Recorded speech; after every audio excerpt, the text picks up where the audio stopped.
together to try to do what's right by the residents of the town. Pray that you give us wisdom, Lord, to do your will, also to do ultimately what is right by Fort White. And we thank you, and we pray anyone who's here, Lord, that you help them, keep them safe on their way home. And anyone who might not be here yet, that you keep them safe, bring them here safe. Amen. All right, I'll call the meeting to order, and we'll Allegiance to the flag of the United States of America and to the republic for which it stands, one nation, under God, indivisible, with liberty and justice for all. All right. Kelly, do you want to do the roll call?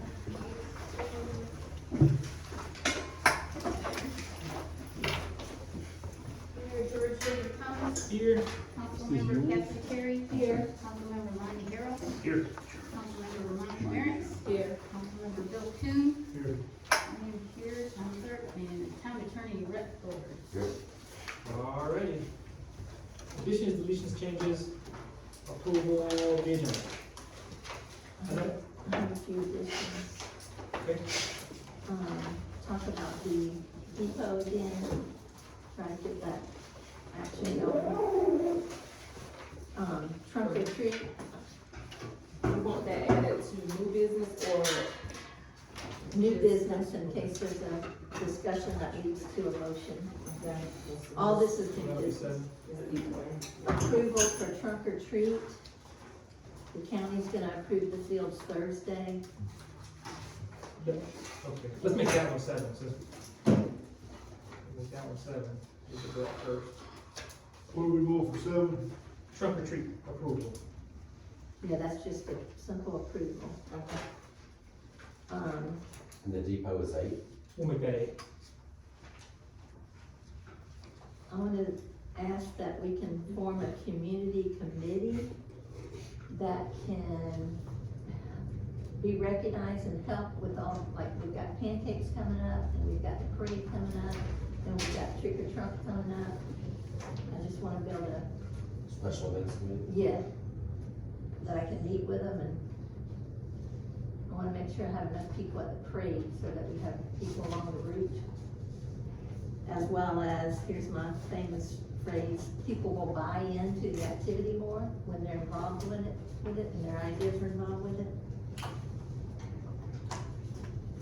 And that's it. Thank you. Oh, you know what? This, Powell and Jones, okay, good. So their bill here for the audit, I wanted to get this approved so we can pay them, they already did all the work. I guess we can just make that 10. That's not what the Calvin Jones presentation is number 1. We can throw it in there. No, we do a 1, A, B. So Let's do that. A Let's do that. is Calvin And Jones. Yeah, then good we idea. can leave if we want to. Is, Yeah. Yeah. Good call.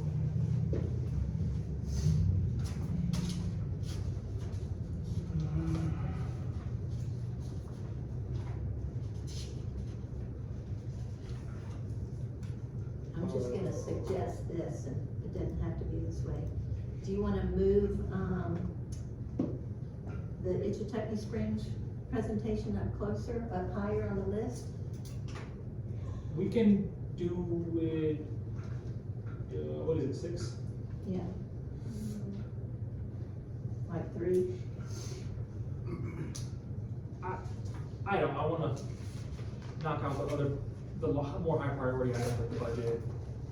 If we're gonna use, finally, hopefully have a grant writer.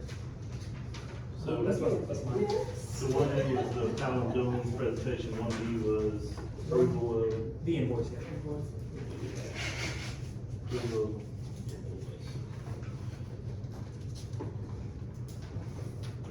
I wanna add item number 10, which is for us to, make a decision on updating the job descriptions.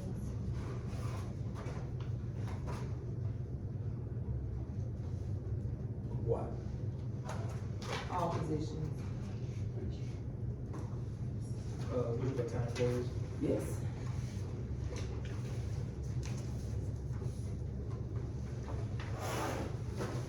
Employee inspector. I know one more. I had emailed Kelly about, remember,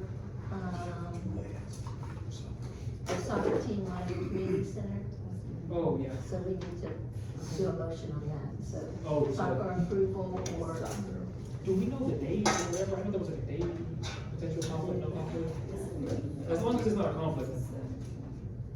Yeah, we had the email or something. Okay. might be, So, 11 will be soccer club. We'll just put soccer club requests. Community center.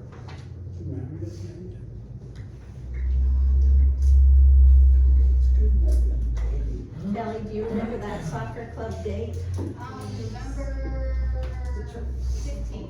15th? Wasn't there 3 days? Well, the others were already Yep. taken. Okay. She's had She's one fine, in case November they opened 15th. up. Okay. Okay. Is there anything else? If not, we're looking for a motion to approve the agenda with these additions and changes. I move we approve the agenda with the additions, changes. All right, is there a second? I second. All fair say aye. Aye. All opposed say nay. Okay, motion passes. Approval of minutes, there's none there. Public comments. See if anybody has anything they wanted to, oh, yep, so you got one, go ahead.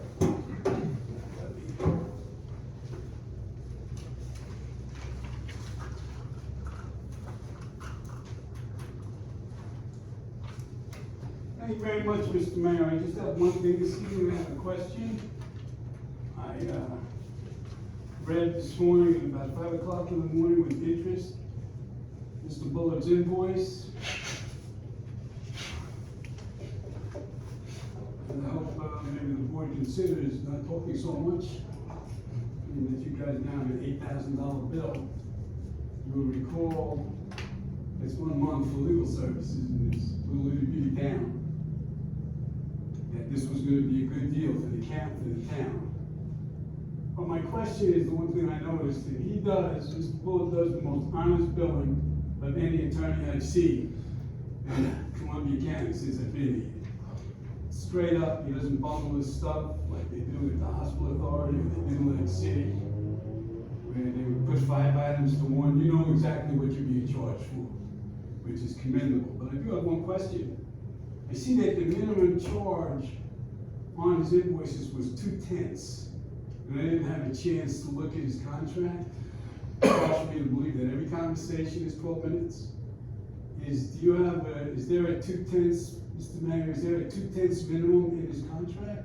There isn't a contract. Okay. And when I was in law school in the 1990s, and this is true to this day, in fact, most attorneys bill .25 now, but .2 is what people are billed at a minimum when there's a service. Someone calls me and, for example, it only takes a handful of minutes. That doesn't account for 12, right?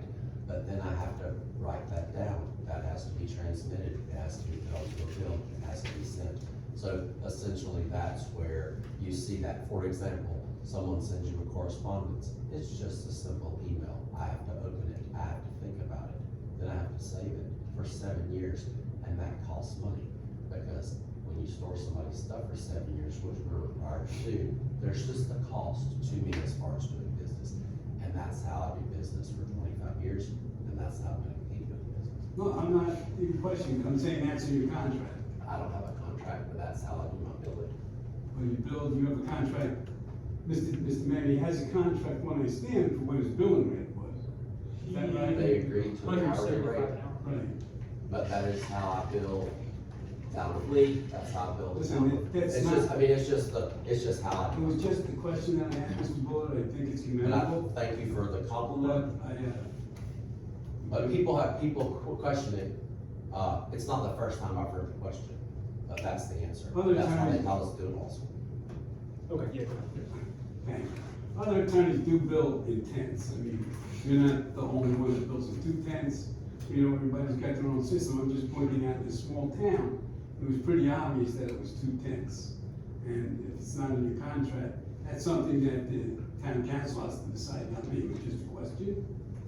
but I think maybe they need to think about how much they thought to give that something in. Yeah. Thank you very much. Okay, all right, thank you, Mr. Logan. Any other public comments that we have? Very well. Close that up, we'll move on to new business. And we will go on to Anna. Yeah, okay, we'll go on to number one, Paolo Jones presentation. You're here with, yes.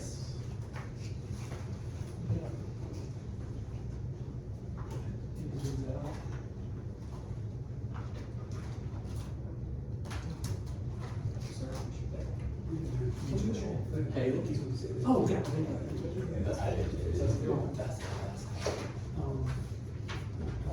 It's just not a relationship.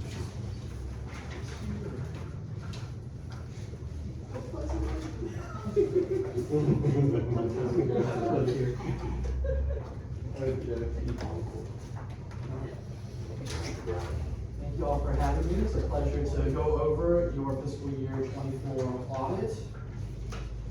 We're going to start on page 7 of the report. Once again, my name is Caleb Perla. I'm one of the partners at Powell & Jones CPA. I'm the engagement partner for this audit. I'm responsible for managing and overseeing the audit field work and the report. On page 7, we have our independent auditor's report. It starts off with our opinion on the financial statements, basically saying whether we think they're accurate or not. It says in the first paragraph, we have audited the financial statements of the town of Fort White as of and for the year ended September 30, 2024. And the second paragraph, it says that in our opinion, the financial statements present fairly in all material respects the financial position of the town. In the third paragraph, it says the basis for our opinion, which says that we conducted our audit in accordance with auditing standards generally accepted in the United States of America and with government auditing standards. And in the next paragraph, we have an emphasis of matter regarding a prior period restatement regarding certain fixed assets, which has gone into more detail in note 11. Moving on to page 10.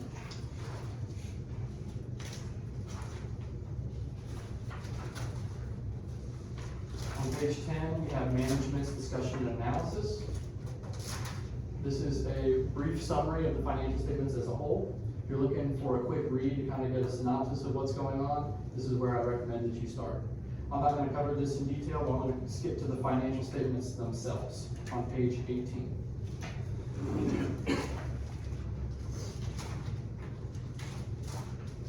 On page 18, we have the balance sheet for the general fund. This is just for your governmental activities. This does not include your utilities and garbage.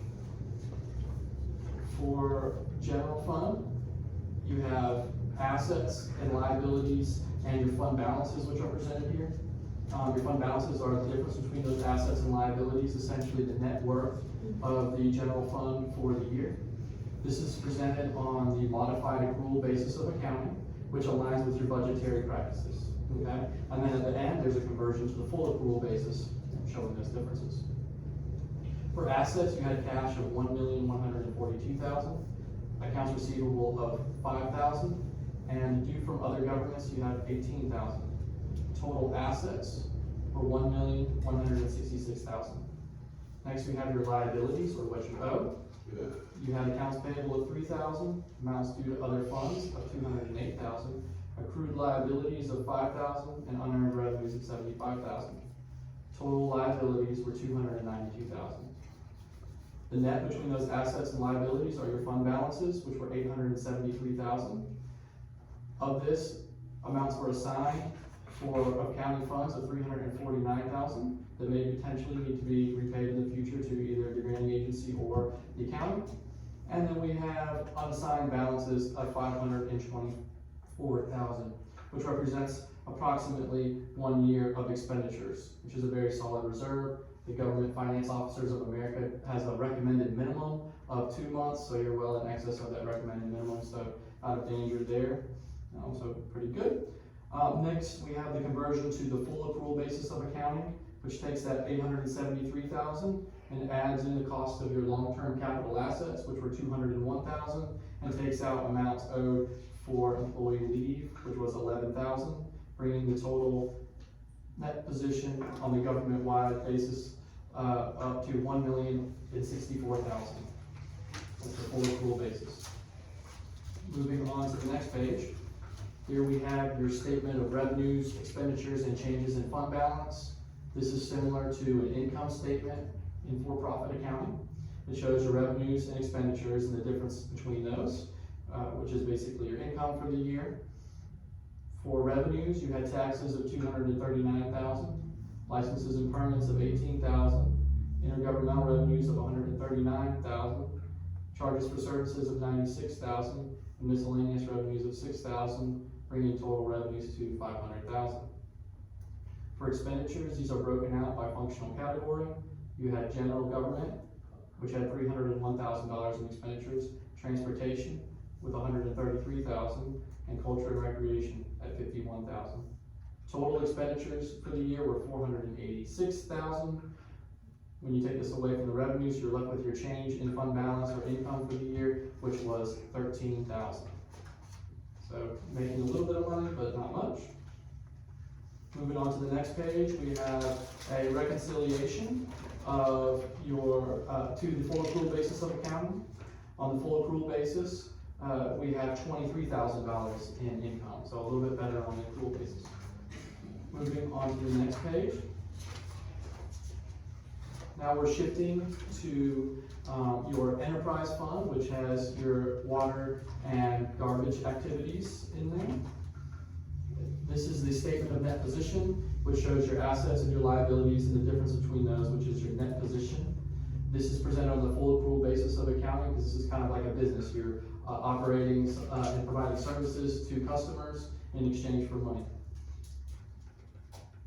For assets, you had cash of $344,000, amounts due to other funds of $208,000, and amounts due from other governments of $4,000.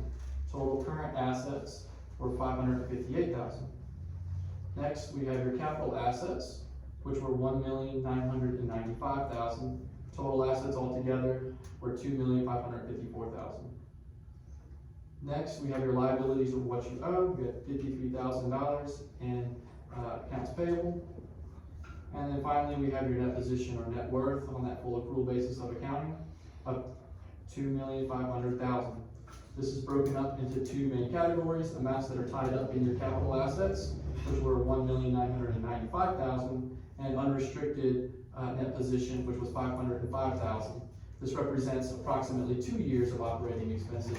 So once again, well in excess of recommended numbers there. So you guys have very good reserves for future opportunities. Next, we have your proprietary fund statement of revenues and expenses and changes in net position. Once again, this is like an income statement for your water and garbage activities.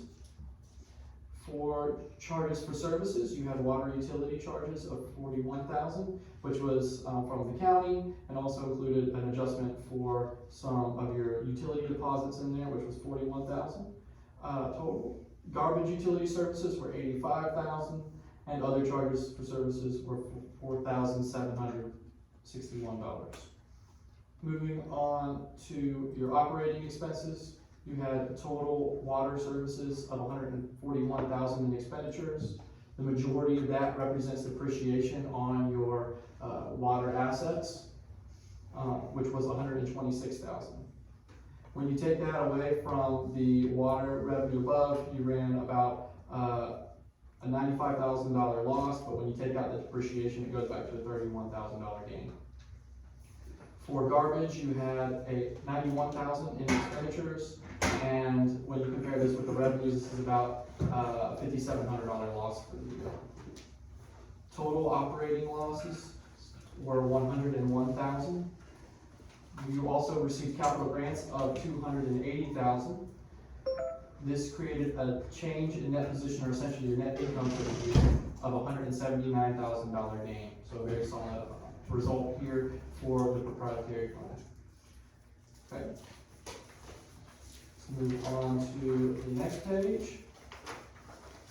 This is your statement of cash flows. As previously mentioned, those financial statements were on the accrual basis of the county. This is basically cash in and out.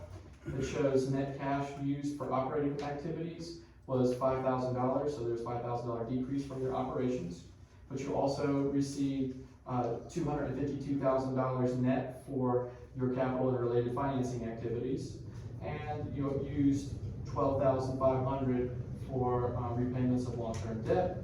The net change total overall was an increase of $234,000 in cash for the year. So a very solid cash result as of year end. Moving on to the next page, page 24.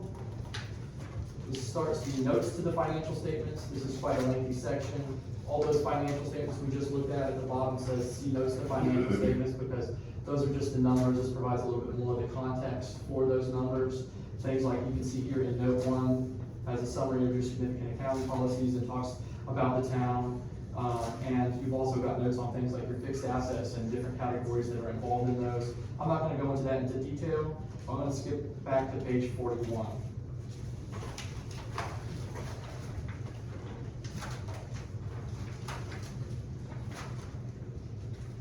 On page 41, we have the budget and actual comparison report. I'm going to go all the way to the bottom and just hit the totals here. Total revenues that were budgeted were $432,000. You received $500,000 for your general fund, and that means that you received $67,000 more than what you budgeted in revenues. Moving on to expenditures, we're going to go to the total, which is 2 pages back on page 43.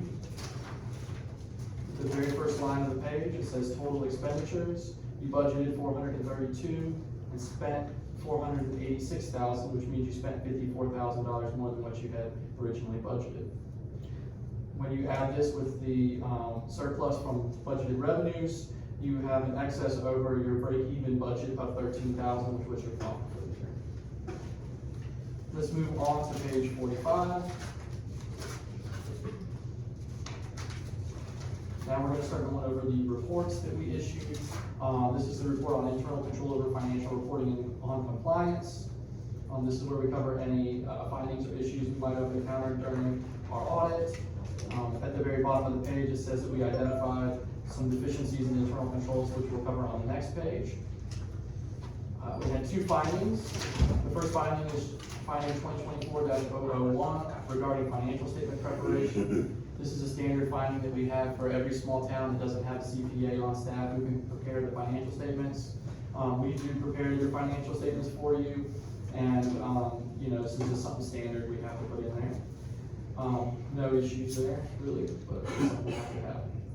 Moving on to the second finding on 2024-002 regarding lack of a physical inventory and reconciliation of capital assets. We found that there were some old depreciated capital assets which were on your fixed asset schedule, which needed to be eliminated, and we noted that there wasn't like an annual inventory count, and so we recommend that here that goes on us, that you can keep track of what inventory you do have on a more ongoing basis, and also look at your deletions for things like sometimes it's easy to scrap certain fixed assets, you know, like a vehicle that gets really old. That needs to make sure it gets into the financial statements that's been gotten rid of, and so that way you have a concise list of what you actually do have as of year end. Was this the one where y'all recommend, because I think we had, what was the limit we had on, like 500, but then we were keeping track of like up to 500. Yeah, it's very small. It might be a good idea to consider increasing the threshold for capitalizing assets, that way there's less tracking involved in the financial statement level. Though sometimes some assets, for example, like a computer, you know, might be less than, let's say, if you increase the threshold to 5,000, which is the pretty much the highest you can go. The state has a limit of 5,000, so basically all municipal governments also follow that as like the highest you can go. But like, for example, if you had like a laptop or something that was $1,500, you might still want to track that on separately on like an inventory list that's not in the financial statements. Just is a consideration if you do decide to change your policy. You may say, hey, look, items up to under 5,000, we're not going to track on the financial statements. But you know, if it's a piece of equipment that's, you know, likely it could, you know, be stolen, like a weed whacker or a mower or something that's under that 5,000 threshold, we're still going to track it on a separate sheet. just to be aware of those things, because those things can go missing, I've seen. So, anyways. Okay, so that concludes the findings. Moving on to page 48. This is our management letter. At the very bottom, we start by reviewing prior year findings. Moving on to the next page, you can see we have a little table summary of findings. You can see that the only finding for the prior year was that one on the financial statement preparation, which is one that is ongoing and normal we have for small governments. And then we also, underneath that, we did a financial condition assessment required by Florida statute, and we did find that there was any issues with your financial performance for the year or any state of financial emergency or anything like that. You guys are solid. And then moving on to page 50, we have our independent accountant's report on compliance with section 218.415 of Florida statutes. And in the second to last paragraph, it says that in our opinion, the town complied with those requirements. This concludes the audit presentation. Do you guys have any questions for me? I'll ask you a question. Early in the presentation, you said something about, on page 18, fund balance, you said those maybe funds you might have to repay or something. What were you Oh, yes. So these assigned county funds, the 349,000, I believe that was due to, some funding that the county had paid for, but then you also got reimbursed on a grant. And so the town set aside those funds just in case they would ever need to be repaid. Thank you.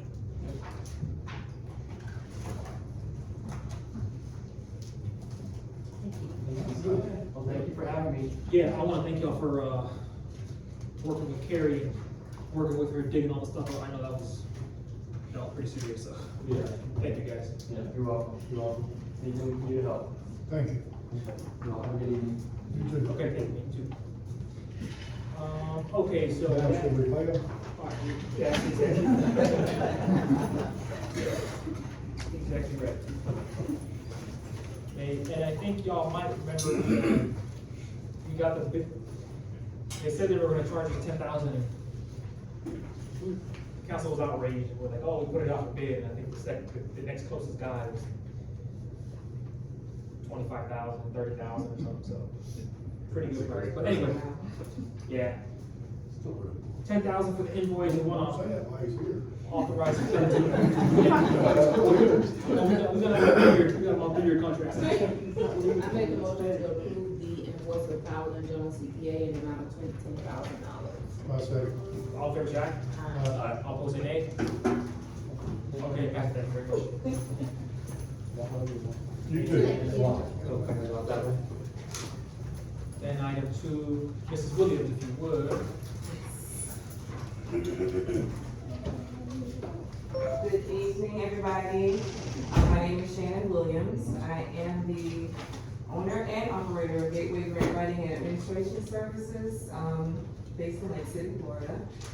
I am from Lake City, Florida. I've been born and raised here in Columbia County. My family's been here, I think, for 7th generation, so for a very long time.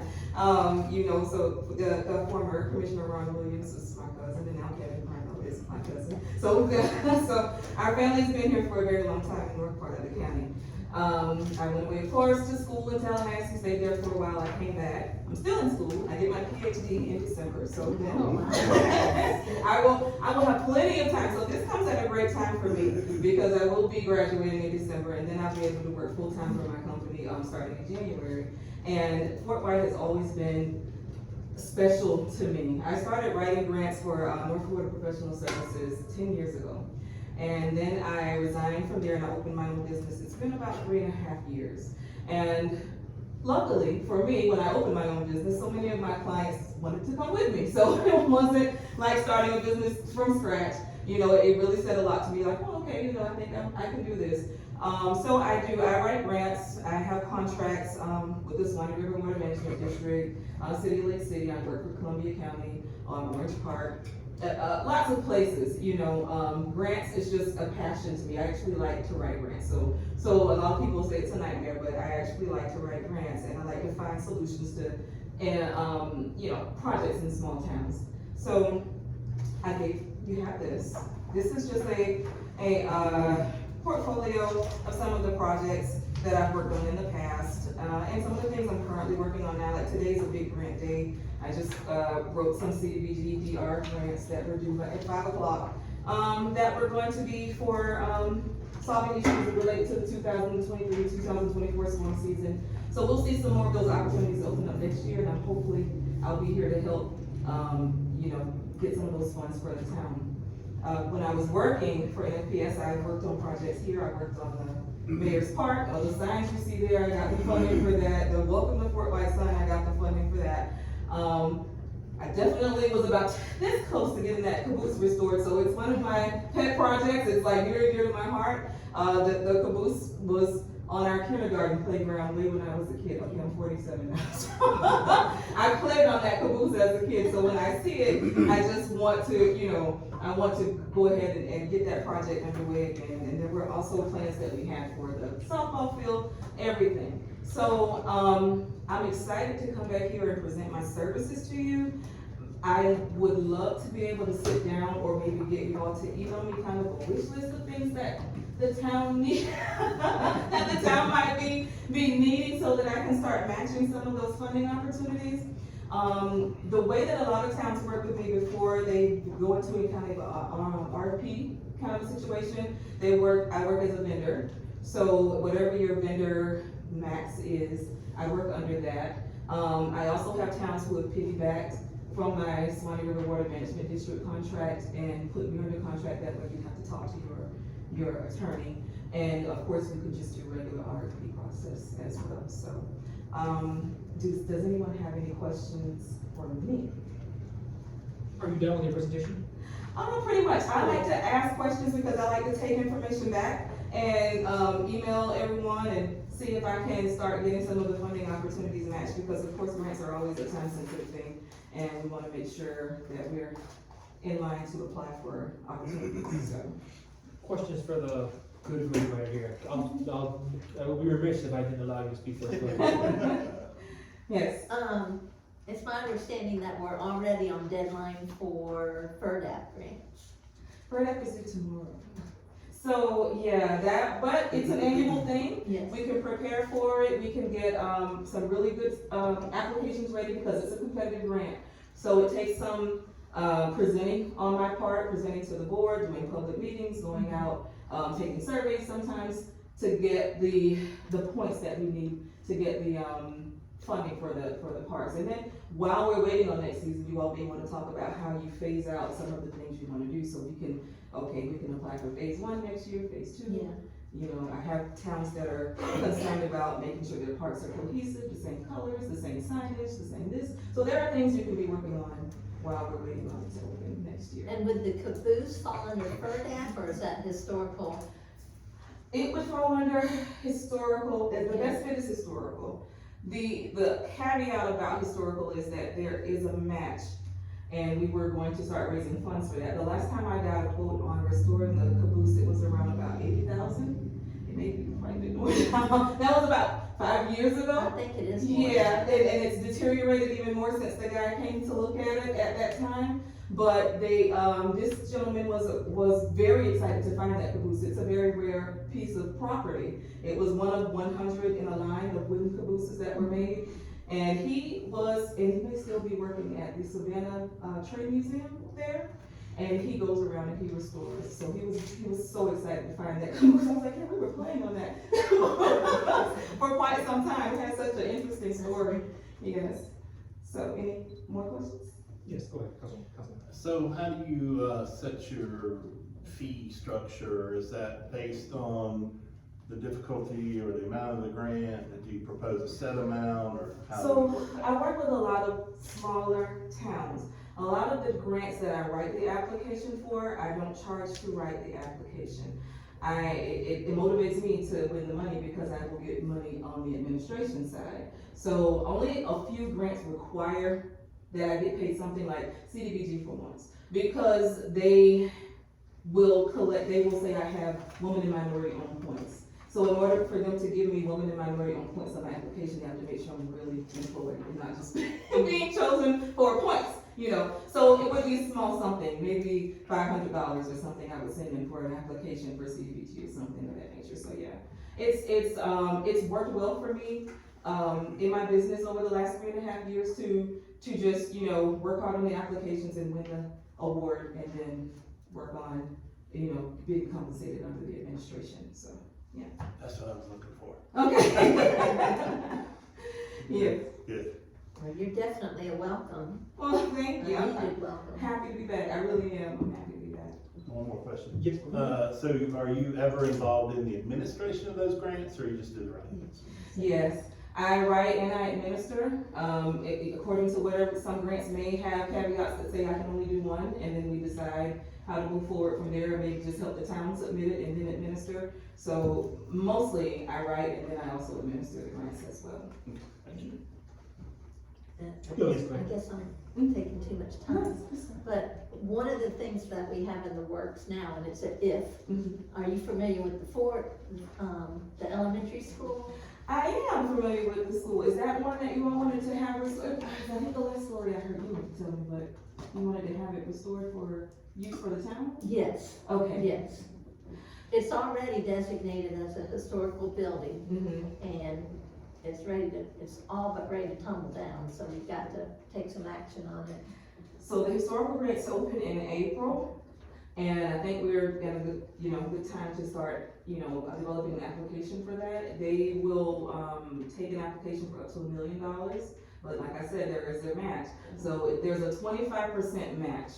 The 25% match is not all cash. So you can, 25% of the 25% has to be cash, and then the rest can either be in kind or other services that qualify that they can use for match. So we'd have to maybe get some quotes on what it would cost to totally restore. I don't know if you have that already.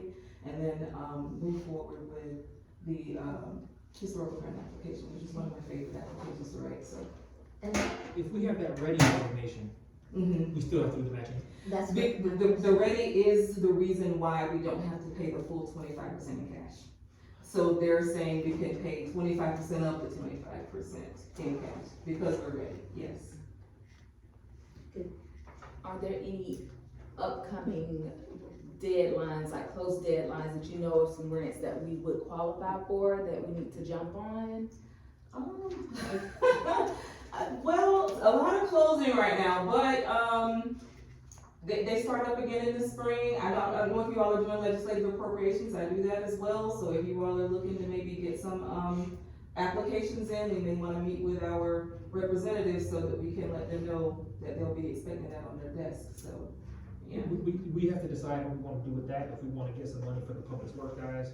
I don't know if anyone, anyway, the buildings. We want whatever we can do. So, Okay. I had a question for the council, I guess, what do we wanna do about, like if there's any grant opportunities, depending on the fee, if it's whatever below a certain amount, we wanna, go ahead and authorize it, or do we just wanna see it first? Y'all wanna see it first, or what, I mean, how, just as far as how we proceed? Well, like, and I could be wrong, but I heard say a $5,000 fee, if a fee was required, I would vote authorize it. Or we can do maybe, We gotta take advantage of this lady. I was gonna say, as long as, I maybe if mean you, that loving. Okay. You get out of school at the right time. Yes. or maybe we'll do if there's not like another council meeting before, if we have, if it's gonna put her in a tight spot to wait till, whatever, say we just had the October meeting, I don't wanna call, well, we can, that's all I'm asking, I wanna know what the. Well, some of the towns, work with the attorney to form some type of a resolution that says the town manager has the authority to sign or, move forward with an application before you meet. And if you meet later and decide you don't want to move forward, we can always pull an application back. So it helps because some of these applications are very time sensitive. By the time we find out, which I hit on most of them, we have 30 days basically to act, to get public meetings and to get all these things started. So if you don't have a meeting in a timely manner, we'll miss out. So that's something to think about and something to discuss on the authority to move. I know Lake City, for instance, they have this, and, the city manager can apply for anything unless there's a match. If there's a match, they need to have like a special meeting to talk about if they want to commit the funds, so. But by our next scheduled meeting, maybe you could have a few suggestions for us to. Oh, absolutely, yes, I will. Good. And I know I think some of them might have, and you mentioned it, like might have, we missed the window right around for quite a few Mhm. actually, but, you know, we're ahead of It's the next difficult, levels. I hate they do that, sometimes they always end up in September and everybody's doing their budgets, so they're not really focusing on the grant roll, but a lot of these kind of ramp up in September, and then they start again in January, so. Okay, but I guess if, not, I don't think there's anything from now to the next meeting in October, but if there is, and it's, I don't know, 500 or less to apply, I don't think there's a lot of work. Yeah, Okay, so then we'll just go ahead and wait to the October meeting and maybe see if we can't get a resolution to. But I'd like to make one more suggestion. If you have an idea, like this is available for, November thirtieth, I'm just making that up. If you send an email to the town of Fort White, I would appreciate if you copy each of the council members. absolutely. I do have a mail out when I have a list of grants that I know are upcoming or that are already open, and then I send it, whether I think it matches or not, I send it out and let you all decide whether or not you have a project for it, and then, start working on the application, so yes. Great, I'll do great, that. thank you. All right, then, for everyone, she has a list of, on page 21 through like 24, she has like some of the typical grants for the year, so that'll kind of give us an idea if we want to do a little read. Councilman Cooley, yes? Yeah. Fort White's very limited on equipment. I'm talking like if a storm came through or clean up stuff. Do you guys have kind of grants? Or the grants? I have written. Out there? Yes, it sounds terrible, it's kind of like, oh, this is a quiet storm year, it might not be good for grants. But when there are storms, there's a lot of funding opportunities that come open to help with mitigation. You can, get equipment, you can get, sandbag fillers, all kinds of things that you can actually apply for funding for. So I will check to see if there's anything that's still open, and if not, send some emails out to find out what we can look forward to In the future. in the future. Yeah, so Fort White's very limited on what equipment we have right there for the guys working. Okay. I mean, we mow. We got lucky, we got a backhoe and dump truck, but other than that, we don't have nothing to do if something big comes through, or maintenance coming up, or if we take our water back over, we need more equipment than we got to work with.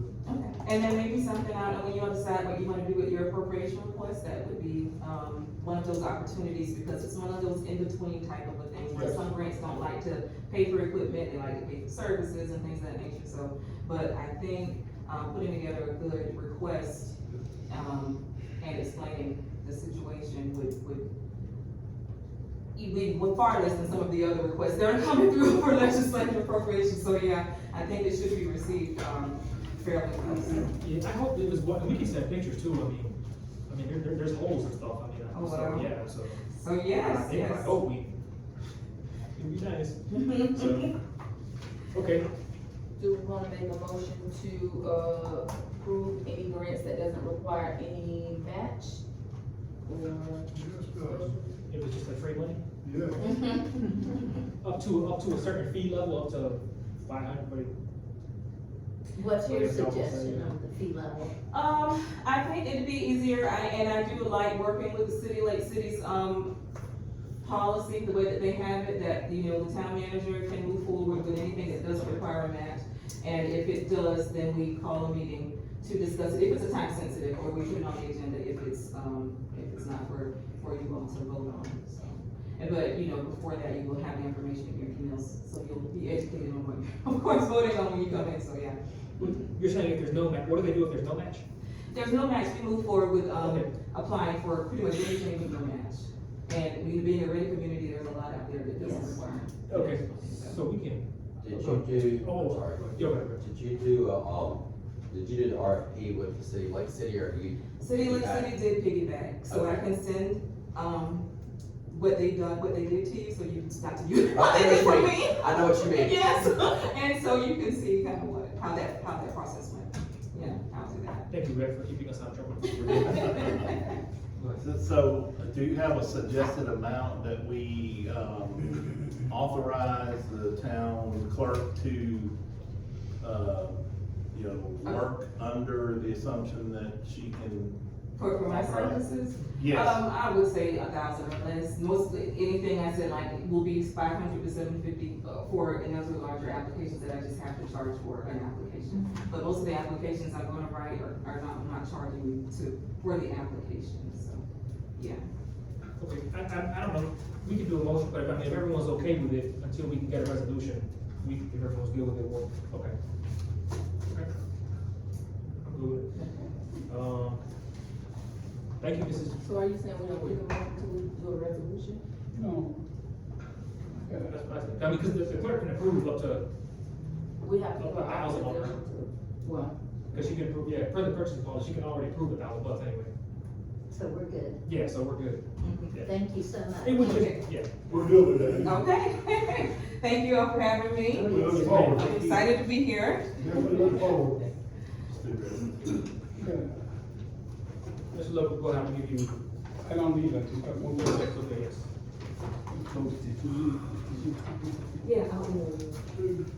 Thank you very much, Mr. Mayor. I have one question. I've heard this since for quite some time here. Maybe Mr. Bullock could help us. There's no requirement that you have resolutions every time you make a motion. There's nothing in the charter, there's nothing in 166, which is municipal law. There's nothing in any law that you have to make a resolution. You don't have to walk around with a pocket full of resolutions. You can do stuff by motion. So, Robert's rules doesn't require resolutions. You can make any kind of policy by motion and then keep adapting the policy. I heard at a prior meeting that, well, it really wasn't that important what we passed now because we have to do a resolution, we can change it. That's not the purpose of a resolution, to get 2 bites at the apple. The city council makes a decision, and then that's the decision. Everybody in the public that's here and watches the decision, watches it. There's no reason for them to show up at another meeting, and then at the next meeting, you change it based on a resolution, and then you write whatever it is, and nobody even knows what you changed. I would just ask you to consider that. If you guys wanna make motions, just make them. There's no reason that you need to have a resolution with everything that you do. There is Mr. Bullock can tell you that. If he's Thank you, listening. Mr. Logan. Yeah, and I You think don't for that have was, to have- oh, but, yeah. Yeah, you don't have to have a resolution, but a lot of times what happen is, for example, like in your dueling, MSCOP training, DOT requires you to have a resolution to get directions. Some you Because do. what a resolution shows, to someone, whomever's providing you a grant or something like that, it shows them direction that something is written down that shows, here's who they can deal with. And a lot of times, for their purposes, they wanna know that, and have it written. But you're correct, you don't have to have a resolution. for every Selected, single thing. ordinances need to be passed by resolution.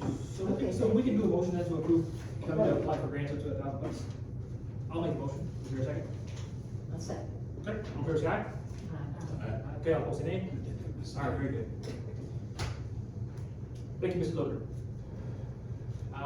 The budget, item 3. We have to have them, so. This is the one.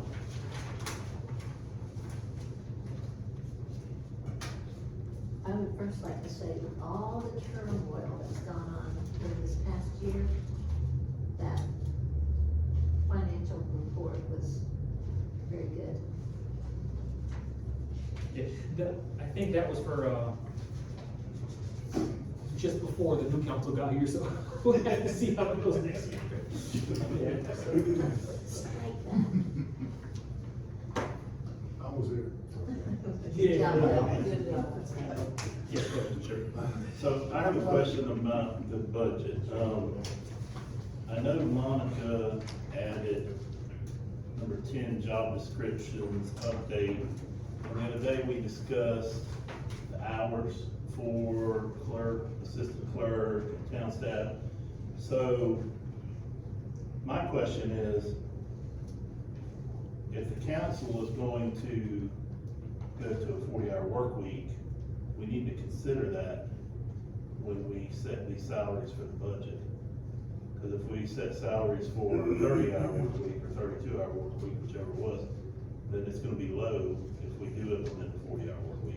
I thought we agreed to keep it as is, but stagger the town clerk and the assistant clerk's hours so that for coverage. I thought that was. I don't know what that, you said. now I'm just chiming in, I don't know if we agreed on anything. I don't mean No, that. but we talked about, Yeah. we talked about, you know, doing that instead of increasing. And the workers are already on, I mean, they're already Yeah. working 8 hours a day. Yeah, they're doing 40 hours. So they're doing 40, so we're just talking about the clerk and assistant clerk. And it's just my opinion, I looked over the job descriptions, the clerk doesn't say full-time, but I would think, if we're gonna pay her, we've been talking about going up to 65,000, I don't see why we can't have the clerk work a 40-hour work week. The assistant clerk, her job description, I think says 30. I mean, we could keep her at 30, and then, it says up to 40, I guess if the clerk needs her, and probably would come in where the meetings, add hours, but, I think we need to, discuss that, we're gonna keep her at 30, we'll just do the clerk at full-time. The clerk is salary, so Salary. we can do her, so we can do That her. wouldn't affect it. That wouldn't affect anything.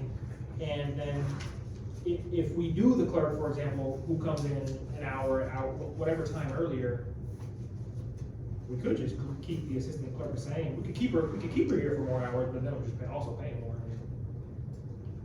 You just said it, but I just wanna make sure that the clerk comes in as salary, but it's a 40-hour basic week rather than the 9 to 4 thing. We'll have to, I called all around and I can't even remember the town now, but there was only one other 9 to 4 I found. A lot of them were 7:30 AM to like 5:30 PM. and with the clerk, since we haven't hired one, that we can set, like, upon hiring the clerk, and we can let them know. So that one, we're actually kind of positioned to set that one up how we want.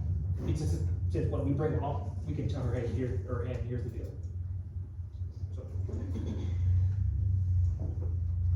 I like the staggering, back to what Ms. Merrick just said a minute ago. Because some people can't come before work or after work on the 9 to 4 schedule. the bottom line of this, budget for the operating budget is in the hole just under 20,000. It was more than that, but then we cut a lot of the code enforcement. So even with some of the salary increases, it's a deficit, but the deficit did decrease.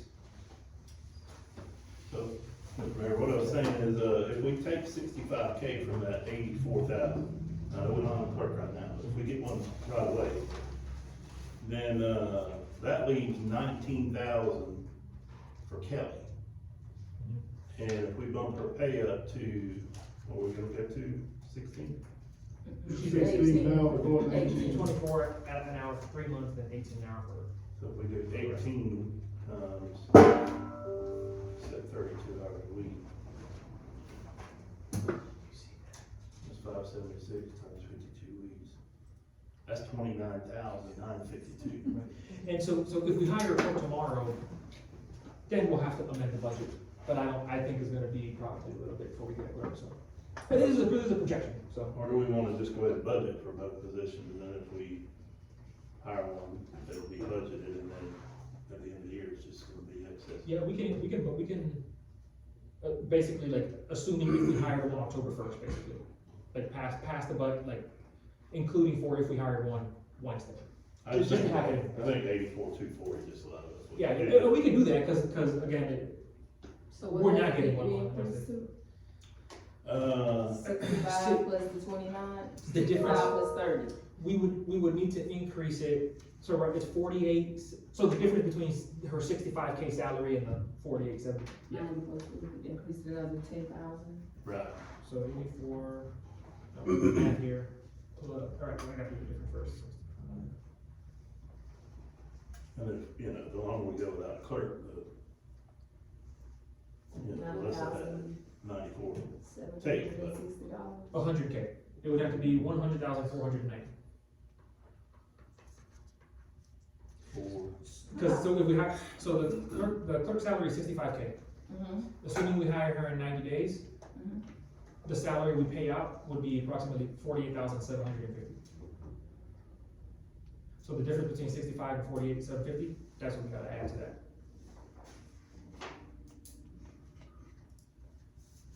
I don't understand that, but.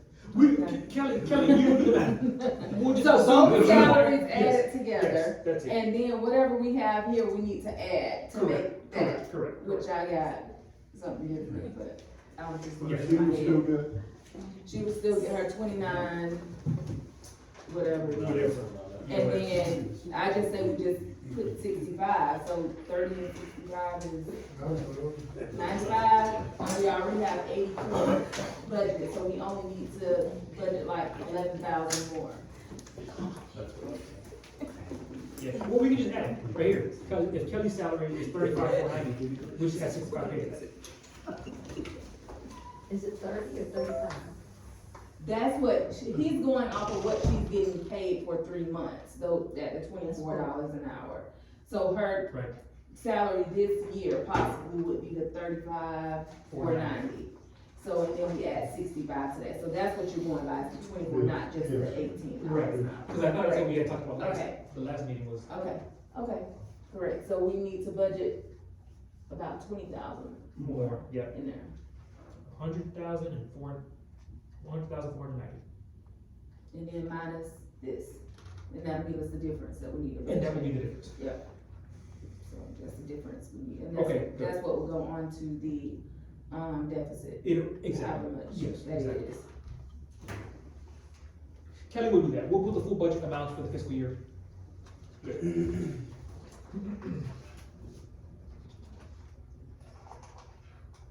For the lawn equipment, are we not moving into a category itself? Do we need It's to two where it's different at? categories. I think It's two different categories, it's, repairs and maintenance, and then, where's my other sheet? there's another.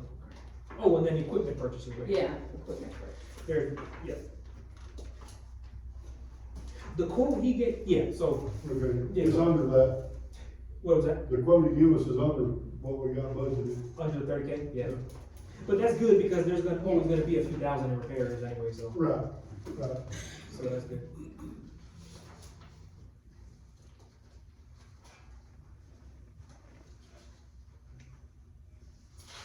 And then for the, vehicle, what did we We, decide on that? we reduced that to 10,000. Yeah, we reduced it to 10.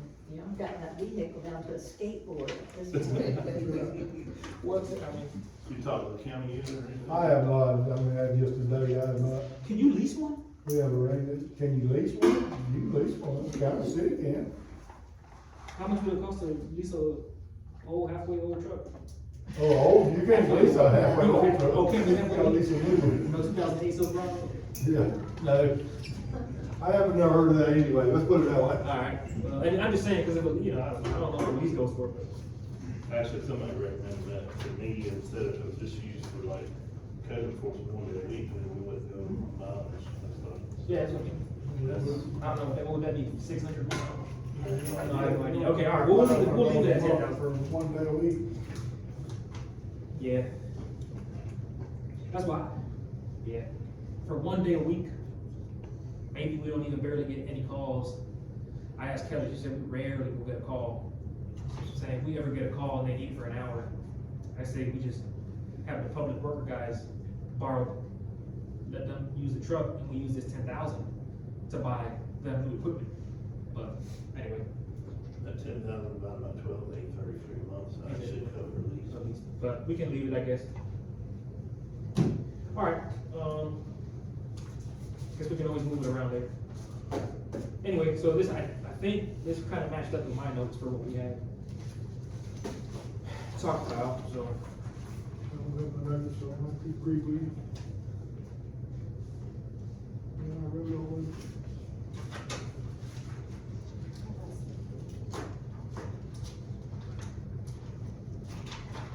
And so without doing any financial for Main Street, are we,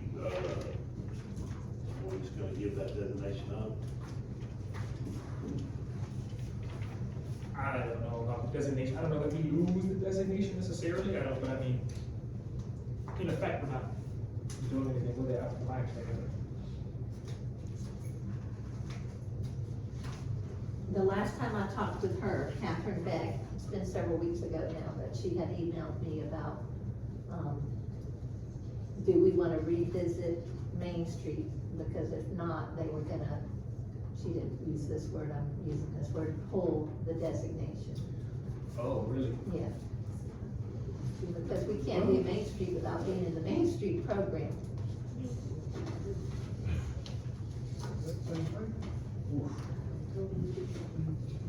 You got a whole different page than I got. Which one? Oh, yeah, oh, that's the old one, here, here, You don't have to move it? switch pages.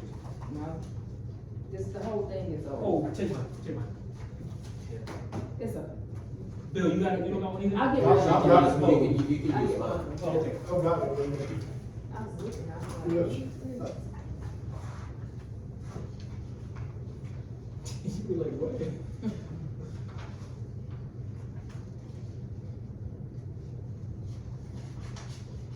Oh, okay, if we're gonna lose Main Street, I mean, oof, That's why I brought it up, if we were gonna I didn't know that. try to salvage it. Y'all wanna work free? That would be the. Work for free, we already work for free. You can Main Street. I don't know, what do y'all wanna do about that? I always thought there was big benefit in Main Street, because they come together and they work, and they pretty much get the community involved, and their state funding behind it. I always saw a lot of value in it, but We still have access to the state funding. They don't come with a cash Well, suitcase. not the Main Street specifics. Yeah, all the other grants that exist, yes. There are also Main Street specific grants from my understanding, but.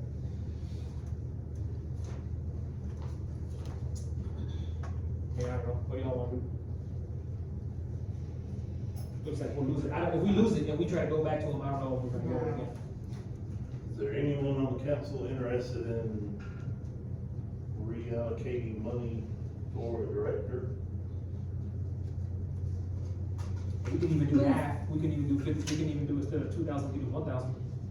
Who is going to run the Main Street program, because I don't think, That's a good question. I mean, we're talking about that, but who is That's a going to good- do it, because everybody Yeah.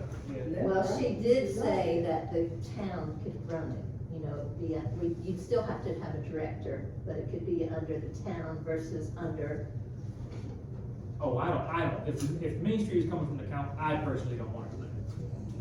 I would Personally. rather we not do it and just go forward and, keep our town quaint, small town. I think Main Street personally is the best way of doing it. I mean, I don't think the council needs to run it, no, I don't think so. Not the council, well, it is the council. Well, it is, from what y'all saying, Well, that was the original proposal which you it voted was. for. Yeah, but I don't think that's what But Main Street will authorize. They will authorize it, but I'm not advocating for Main Street, I'm just telling you what I know. Yeah, well, what she told me a while back was that there has been communities that do it as a board under the council, but she prefers it to be a separate entity altogether, but if the council or commission is, you know, hiring the director, if they want a little more, you know, oversight, then they can create a board that reports to the council. Whereas the last one was a separate board that, you know, would only come to the council if they wanted, you know, approval for special events, et cetera, so. I'm neutral on it, I just brought it up because we're going over the budget, and there's a blank spot there, so. And I'll add this, unrelated, but it is related, not intentionally, but that's why I'm asking to get some community help with some of these special events that are coming up. Because it just boils down to getting volunteers to work, you know. Yeah. I did, and I'm probably what they call like a budget hawk. I would cut and try to balance it more. But, I mean, if there's one thing I would be willing to fund 50-50, personally, I would vote, yeah, to do Main Street and let them do it. And the reason why is because if we have water and sewage, there's gonna be some level of growth. It may not be much, it may be more commercial, it may not be as much residential. But having a team of people whose job it is to have their feelers out there in the community, naturally interacting with the public, that's how we're really gonna get the feedback of, hey, no, the community doesn't want this. Or, hey, you know, they do want this, they do surveys, that's what they do. So like you said, keeping Fort White quaint, I don't disagree with that. I always thought that because I believe that, that's why I like Main Street. But anyway, I guess it boils down to, do we wanna try to fund Main Street 50-50 and see if they're even, I don't even know who's up for it at this point, to be honest with you, but. Now you got code enforcement guy walking. I think Main Street will bring us back money, to be honest with you. And if they do grants and stuff, and that's kind of their job, I think they'll, They do not write grants. They do not write grants. well, okay. When I spoke to Catherine Beck, she said there was grants that the executive director of the Main Street program they could get. So I don't know They how do much. not write the grant. The executive director can write a The grant. executive director. Anyway, yeah, I wouldn't be opposed to that. I would add a line item for Main Street to fund the executive director at 50-50. You not playing nothing. You not playing nothing. I'm not saying no either way, I mean, I'm not opposed, but when you say 50-50, that means where's the other 50 coming from?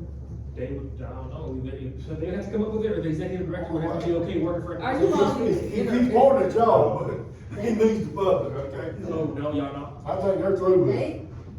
They, Well, then let's save the money. Shame to lose that designation, but I guess it is what it is.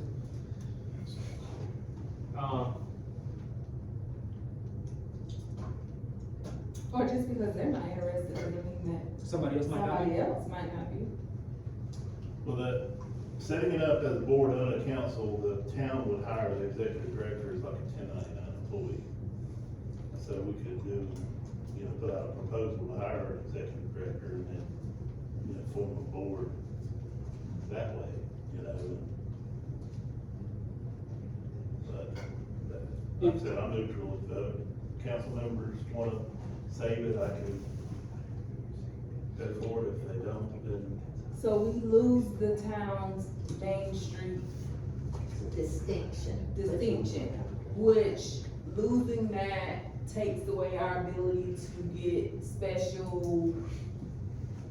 Certain special grants and a lot of advertising too, because No. sometimes they'll put, so you can go to the federal and or the state Main Street program, which is website, which is highly visited, and they'll put small communities on there and pictures you submit. So it is a big tourism draw, merely just by being on the website. It's a big visibility thing. But, go ahead, Alex, I'll let you speak, because you're. When I spoke with Catherine Beck, she told me that designation exists forever. It's just, you don't lose your designation. Alexander Vega. I spoke with Catherine Beck about a month ago, and she wanted to know what was the status of Main Street. I told her that we're not going to pursue Main Street anymore, or at least the corporation that we established to do that is not going to do that. So you lose the designation, the town loses the designation, but doesn't lose that forever, it just becomes inactive. So if you go to their website right now, they have a Fort White Main Street, it's just inactive.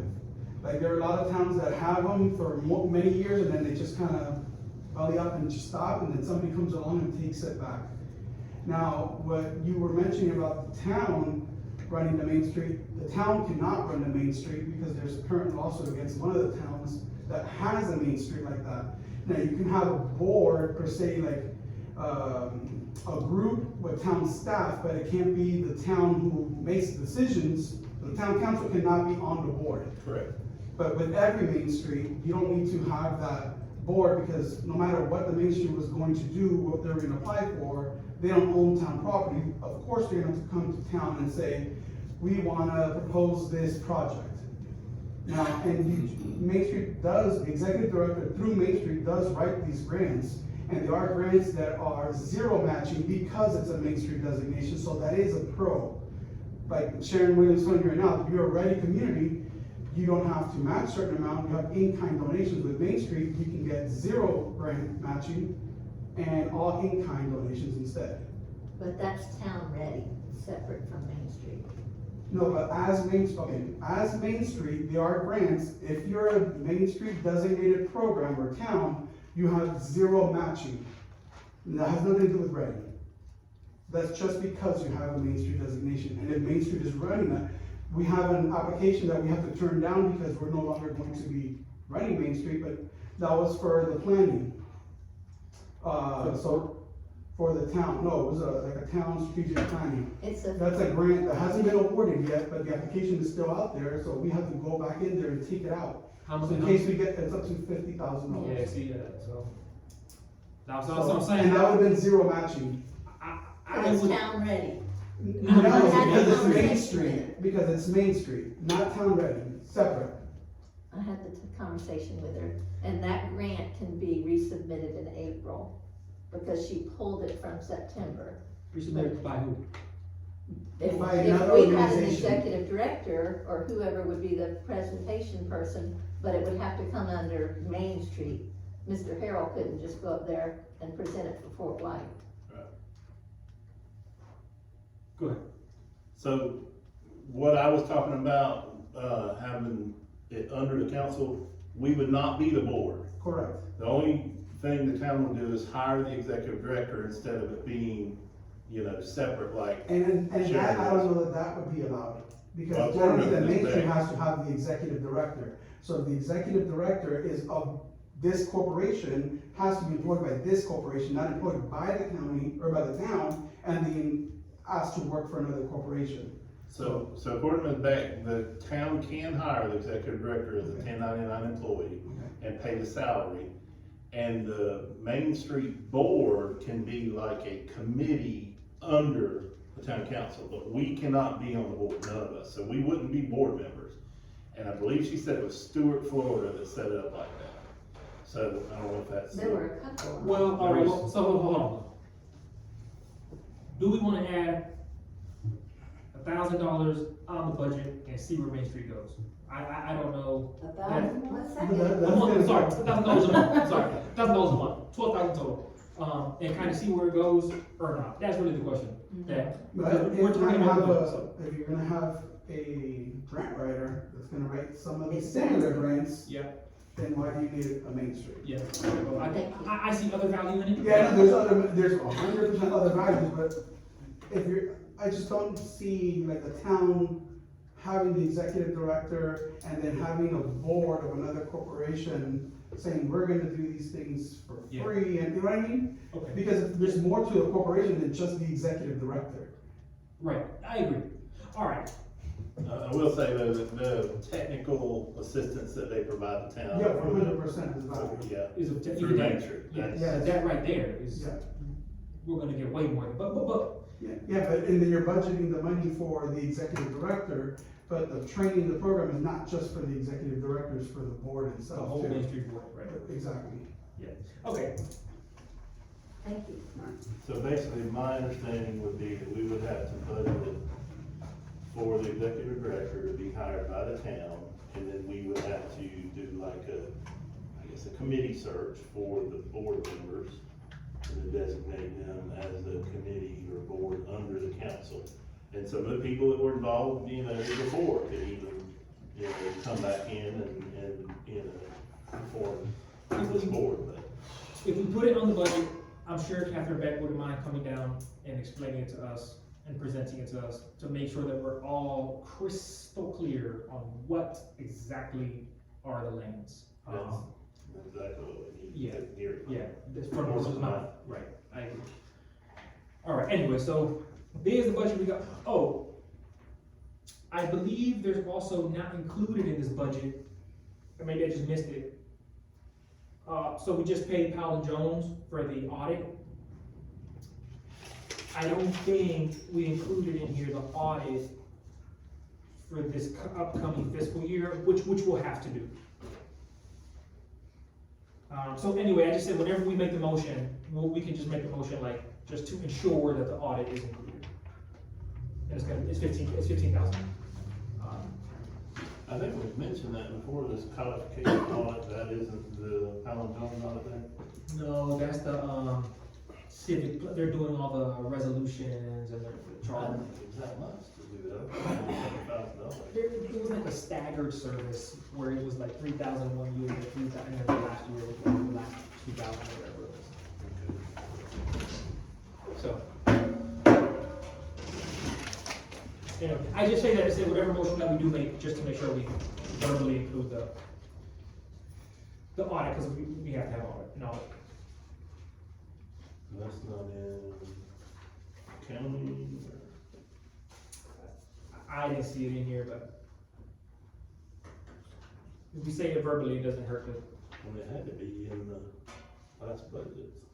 I didn't see it. I was surprised, but Codification, is that what you're looking for? No, the annual audit. yeah.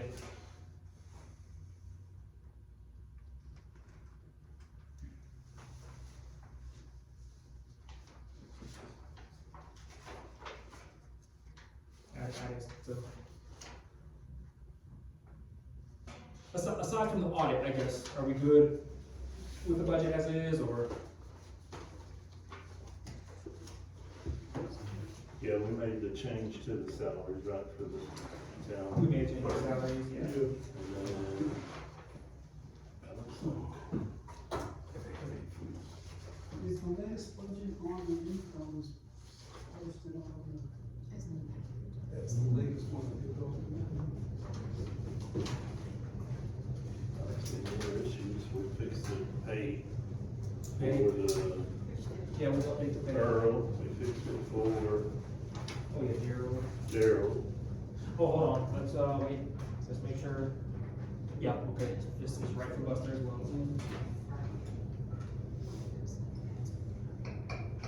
Please don't have another one. I don't think so, I think whatever we make the motion, just make sure.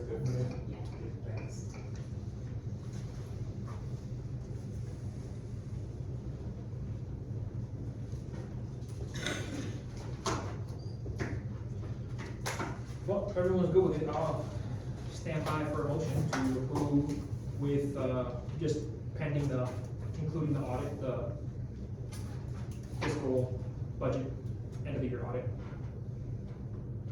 What about the Main Street? I think we can do Main Street without Main Street. It won't be entitled Main Street for us. If enough for the council supports it, I say let's budget it, and then and then get Catherine Beck to come and just wait and see what she says, and then if we're interested, we do it, if not, we just, So there's not a motion to accept Main Street? we can do that, that's what I'm saying. Yes. I'm saying that I would approve that, but if we don't, that's fine. I said leave it as is, being that we're not going to lose the Designation. designation, and we can always revisit it if we decide to in the future. And you have to do a budget. I'm with you on that. We have, yeah, The majority of inactive It needs to do a budget. municipality, if you go to that, what's it called, Biz? Sundays. Yes, Sunbiz. Okay, so I make a motion to approve the budget with change to the clerk's salary to include the full $65,000, and for Kelly to also make sure she adds the, fiscal year budget audit. Is there a second? I'll second.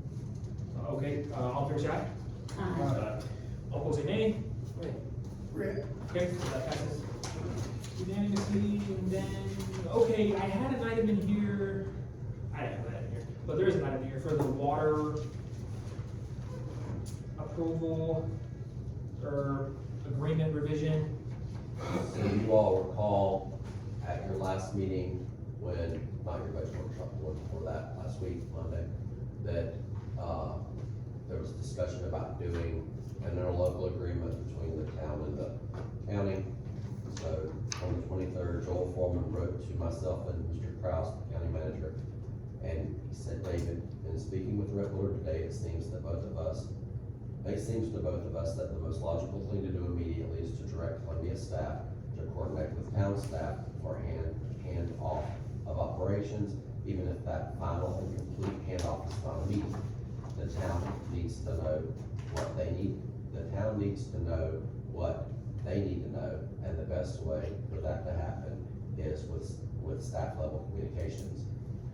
I'll prepare an interlocal agreement that will operate as an accord and satisfaction as to the prior water operations agreement. It will provide, number one, the parties had an agreement. Number two, that agreement called for the county to operate the town's water system. Number three, that agreement required 1 year notice of termination. Number four, given the county's transfer of its utility operations to the NFWA, which is the regional utility, the parties have agreed to mutually waive the 1 year notice of the agreement, release one another from that agreement, and turn the water system back over to the town on terms and conditions provided by this new agreement. One, the new agreement will provide that the staff will coordinate handoff of any county operated functions. Two, the new agreement will provide that any interim support services required may be furnished through the regional utility, since the county will no longer have personnel for those purposes after 10/1. C, once transition is complete, town will notify county and regional utility authority of its readiness to proceed, and that will end the new agreement. Release provisions of this new agreement as the old agreement will survive full performance. And then Mr. Kraus said in a follow-up email, my first concern, who would be the quote-unquote staff for the town that we will coordinate the transfer of operation? Do we speak with the mayor or a council member, since there's no current town clerk? And then he asked me to advise of that answer, and I can't speak on your collective behalf to tell him what that is, so you all need to tell me, so that the county will then know. And then when I followed up with Joel today and said, hey, have you sent in a local agreement yet? Because I wasn't in my email this afternoon about the water operations in Fort White, and he said, no, sir, I haven't had time. I said, I'm gonna ask them tonight who the point person will be and push this to move forward. So the county wants to know, who do they coordinate with here at the town? It would normally be your town clerk. Is there your interim town clerk? And then two, if twofold is the operations entity that's doing it for the county, is the town then gonna reach out to them just in the interim to have them keep doing it, because they don't have a contract with the county to be doing it either. In other words, twofold, and this is correct, right? Because Mr. Kraus sent me some emails that Mr. Harrell had been asking about what is the agreement between the county and twofold. Well, ultimately there wasn't one. The county just started using who you all are using to run your water utility and letting them run it for the county while the county was doing it. So, are you all just gonna do that in a short order? Are you going to say, well, we're gonna take the position that the regional utility can run it for some period of time? Because apparently the regional utility will be using twofold as well. So it kind of begs the question of why wouldn't you just use them directly? Even if in for the short order, that kind of makes sense. Or what do you do? But they're essentially wanting to know, who do we hand this off to? And then the second question is going to be, whomever you decide that is, then that will be the person that will need to coordinate how this billing will go. But for the interim, the regional utility will be doing the billing, but if they're stepping in for the county, you don't have a cost share or profit sharing with them. So it behooves you to more quickly figure out how to do the billing transfer so you can start generating your revenue. But those are all questions that we need to decide tonight to figure out what the steps are moving forward. And whatever you decide to do, I can work toward that. Do y'all have any ideas? When did you get that email? I just had, From which email? When did you put it? That email was on the 23rd. date today? 29th? The one from, today's the 29th, and the one from back from Mr. Kraus was on the 24th. And we haven't met again on this issue until tonight. The other meeting that was on Friday was the budget workshop, which was noticed for that purpose. I guess what does, as far as who the point of contact, no, the point of contact can't authorize anything. The point of contact, whatever the council has to authorize, the council has to authorize. The point of Right, like contact is just court. essentially, they're not, what I'm hearing is they don't know who to talk to. Right, okay. That's this one. Who does the council want to About talk? what? For example, Yeah. I'll give you an example. And this is kind of like what Rhett was saying, who's gonna work and coordinate with David Kraus and or the utility authority to say, hey, we can reach out to Twofold, and begin paying Twofold directly, say, I don't know, December 30, 60 days, and talk to Twofold and say, hey, when can you begin operations directly on behalf of the town of Fort White? What would you need? Oh, we have these 3 accounts that are currently under the name of Columbia County, we have to switch them over. How long does that take? Next week. Okay, et cetera, so on and so forth. Hey, who's doing the billing? How are you doing the billing? The utility authority is gonna be doing the billing. Can y'all do the billing for us and just give us the revenue and charge us a fee for the billing, so we can start? How do we ultimately take over the billing? It's a software platform. How much does it cost? Who's gonna coordinate with the executive for the software? Like those kind of questions. I thought we were doing a water study. What happened to that? That is, Mr. New sent you he sent me an email today that says, Not a water study, but Like present options and all that. right, they were doing a, just don't start doing this to the council. so. Oh, is that the email, He sent an email to myself, Scott Shannon, the mayor, and that was after the meeting last week when he came and spoke.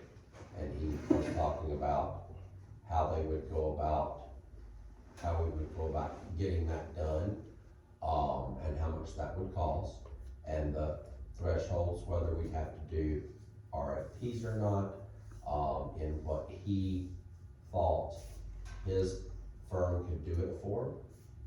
And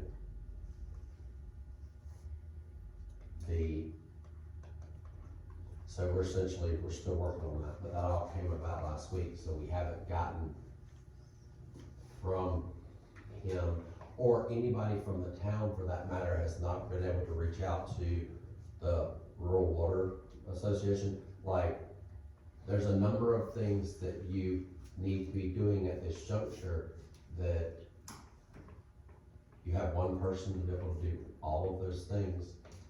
So, what are you all gonna decide to divide up some of this responsibility? Because as you'll see on the next agenda item, a $7,200 legal bill is a lot, and that's like a drop in that's like 1 month of work, because you've got so many things going on. You have gotten so many things going on when I onboarded with you. I had no anticipation that your town clerk would quit, that we would decide to take over a historical site, close some streets. How far behind we were on this $22 million sewer system. How I was gonna be getting emails from months prior when the people who had this position apparently just never responded to the school board or to the county, and cleaning up and responding to, it's been a lot. So you all, as a body, have to start making some decisions. If you're gonna keep doing all of these things, who's gonna be doing what, and what's gonna be happening? Because what's happening now is, nobody knows who to talk to. So they're using that level of uncertainty to potentially further their own interests. They're certainly not doing it in your interest. So we have to come up with, they need to be talking to Kelly, or they need to be talking to the mayor, they need to be one of the council members. You just have to start deciding, like, how are we gonna move this process forward to getting our water study, because a lot of stuff goes into that, like who's gonna be doing it. There's multiple entities that can do it for you, but you've got to go through the process of picking them. No one is going to bring us a water study on a silver platter and say, hey, here it is. What you want is an independent one that shows you how to make your best decision. This transfer of this utility, or transferring this from the county is out of the water service. How are you, what is gonna happen with the billing? And what's gonna happen with the water plant operations?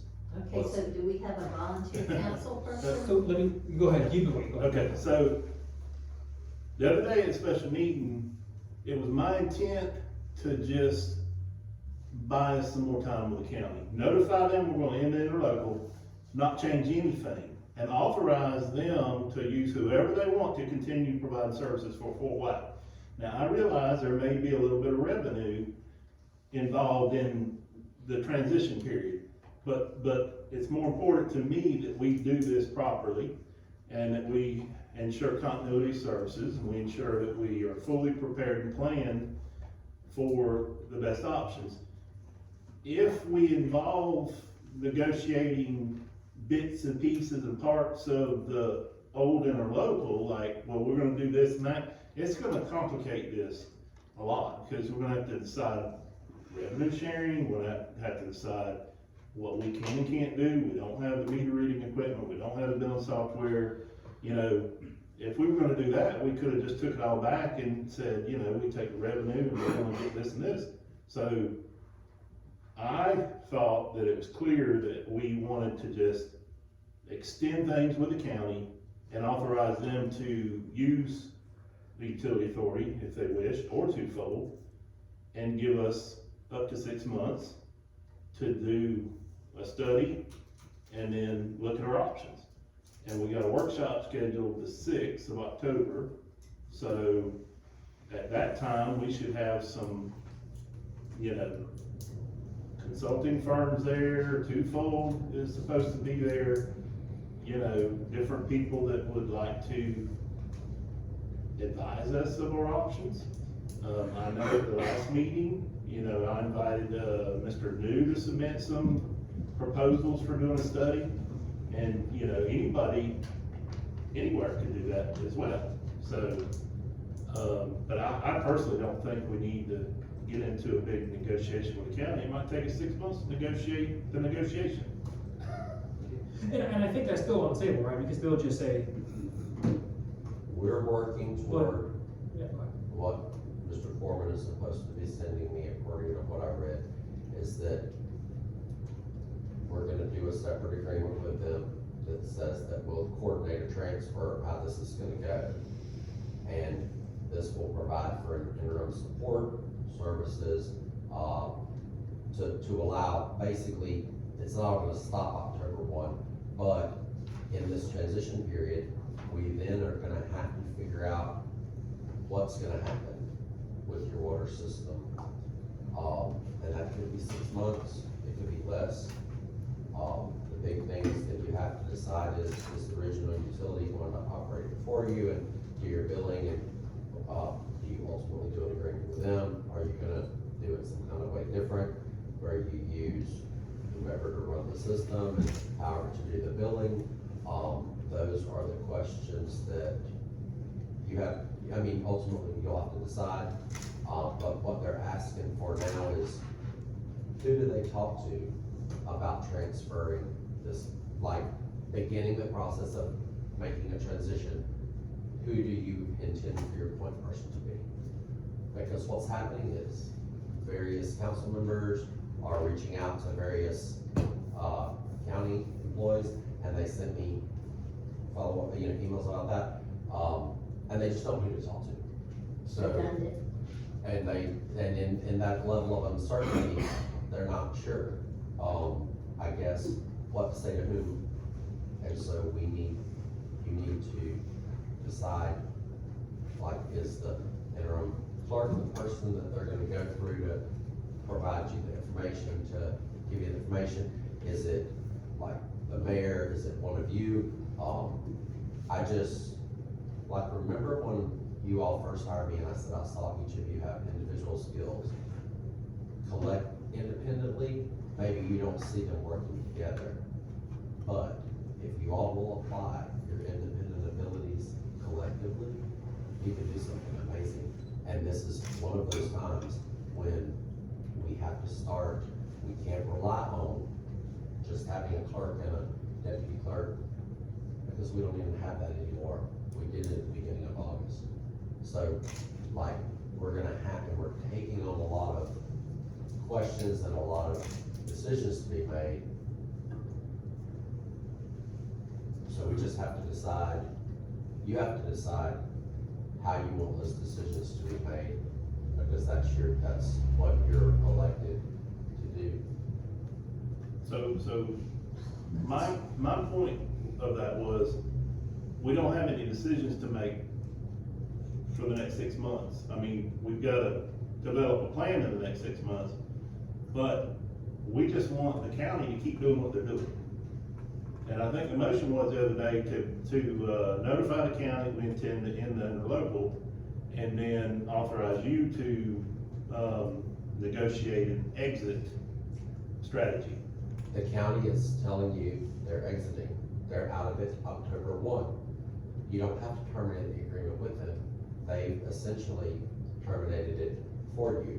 They're asking you to waive the notice requirement they would have had to give you, which is up to a year to terminate the agreement. They're turning the operations over to another entity. There's gonna be a transitional period, so that will be what will happen in the short order. But they are David Kraus, Joel Foreman, they're asking me who do they coordinate with for this transition period to create a smooth transition from how it currently is, which is with the county's getting out of it. What will it become for Fort White once you get into it at whatever level you decide to be? Councilman Cooney. Oh, I'm sorry, Brett, we done? Yeah. Okay, Councilman Cooney, I think you were about to say something. I thought that's what we was having this workshop about, to discuss some of this. I mean. We can do that, I guess, in a week, or I guess, is there Any anything? late notice, So that simply is, I'll just go back and tell them that I understand y'all are concerned about this October 1 deadline. My council is gonna decide to do that on October 6th. And if you wanna know the truth about it, the can that we've been kicking for several weeks now, we will kick again. Because that's the truth.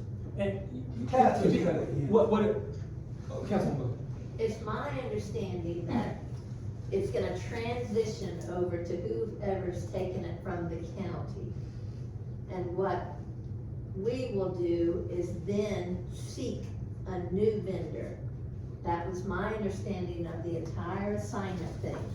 And it seems like, unless I'm wrong, we're going over the same thing several times. The county is saying, we're getting out of this. And we're wanting to do an agreement with you that will assure this transition of us getting out of it. Who do we talk to on your end to negotiate So that let's transition? I don't mean to interrupt Yeah, you're you, good. let's designate a person so that we can move forward. You're it. No.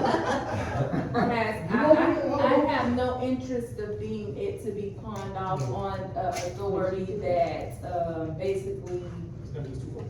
gonna be use the same people that we used, and when I went before them, one of the people on the board basically shot me down, Yeah, wanting to help us with anything. So if I dig some oil up in my yard and you refuse to help, and then you wanna come back and benefit off of it. yeah. Well, they told you it was all good. Exactly. And then when I was there, then it was all But bad. that's neither here or Yeah, there. anyway. Has anybody researched, we're talking about, taking the water back and building and all of this.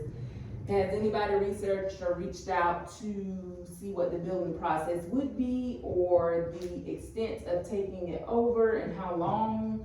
And all, you said something about meters. That was the purpose of us Doing asking the the county for work. 6 months, so we could have 6 months to do all that. but they're just saying they're out of it, they don't have any needs. I heard David Krause sit right here and say, He won't let it go without a smooth transition. exactly, so I I'm don't understand what he's saying, I don't that the understand county will keep doing what what David they're Krause is doing. saying. So let's send that message back to David Kraus or Joel Foreman, whoever is required.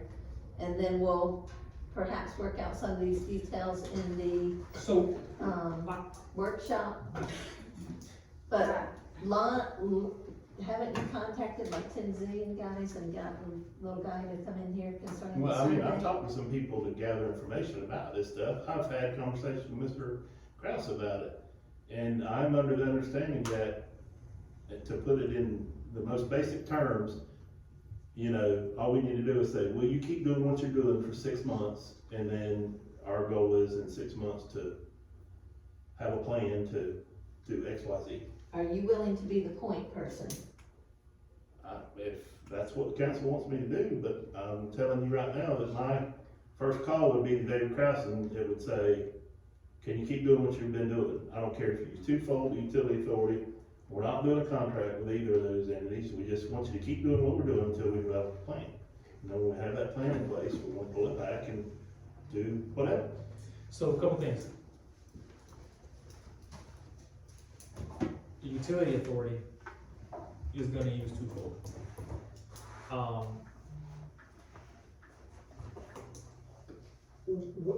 Really, I mean, really, what the workshop would be to hire someone to pay them $15,000 to tell us, here's what you can do with your water plant. Because at the workshop, we're gonna say the same thing. We're gonna say, well, hey, like, we're gonna hire this engineering firm to do it, and that's fine, and we can do that. 6 months sounds like kind of what the county is telling us is like, nicely, you have 180 days. So we can't make a decision 3 months from now, or 4 months from now. We have to have planned this out and have made a decision. I would think if we wanted to be prudent and give ourselves time, also understanding what the billing software implementation timeline is, I would say no later than early November. Mr. Foreman and I did speak about the amount of time it would take, and we both believed that it would take much less than 6 months, because what you have a situation, you've got an operational situation and you've got a billing situation. The operational situation is the people that are operating it for the county and will all be operating it for the regional utility are the people that were operating it for you before. So they already know how to operate your system. You can contract with them to do so, because the county doesn't even have a contract with them for them to do it. So you've got someone out there working on your system that isn't even contracted with the people that are supposed to be running your system. So you could do a contract with them, and that would seemingly, or somebody else, and that would seemingly solve your operational issue. You've got a billing question, so it becomes, who's your point person to explore what kind of billing software does the county use? What kind of billing software, in all likelihood, the transfer would be to the regional utility, will they be using? Then you can find out from that billing software company, their customer service representative, how much is the billing software. Then Twofold sends to the billing software the data that they're sending to the county. The bill goes out, the revenue comes back to you, would be how you would ultimately capture your water revenue. But your operational system seems pretty solid that you can figure that piece out. Billing, there's gonna be some questions. We just didn't think it may take 6 months, and that could be perfectly fine. But it seems like if you just found out who was doing the billing for your water that is being sold from your wells now, then you could contact them and find out what it would take for them to provide you the software, so you could either do the billing or have someone else do the billing, because then you will be like every other municipality. You'll be operating your system, you'll be sending out a bill, and you'll be getting the revenue. which is the revenue you need to cover your sewage shortfall from the sewer plant. So, Well, that would be simple, but we have not agreed to take this back over. I mean, you're talking like, we're taking it back over 100%. I wanted a study done to see what kind of water we got, what shape this plant is in around here, to see what we're going to put in it in a few years. Because I know, I was here last time, I know why Fort White gave it to Columbia County. They spent a pile of money around there that Fort White didn't have to spend. But it's the same water we've been getting since they took it over, so It what's sure gonna be is. the hurt But if they it's spent taking it $800,000 back for now? around there to give us this water. To give us the same water we have? hold on. Call for orders of the day. On the agenda, it is to approve the agreement. We don't have an agreement, so why are we doing what we were planning on doing in the workshop? I call for orders of the day. What does that mean? I don't know, no one knows. It means that this isn't on the agenda, and it's in Robert's Rules of Order. So,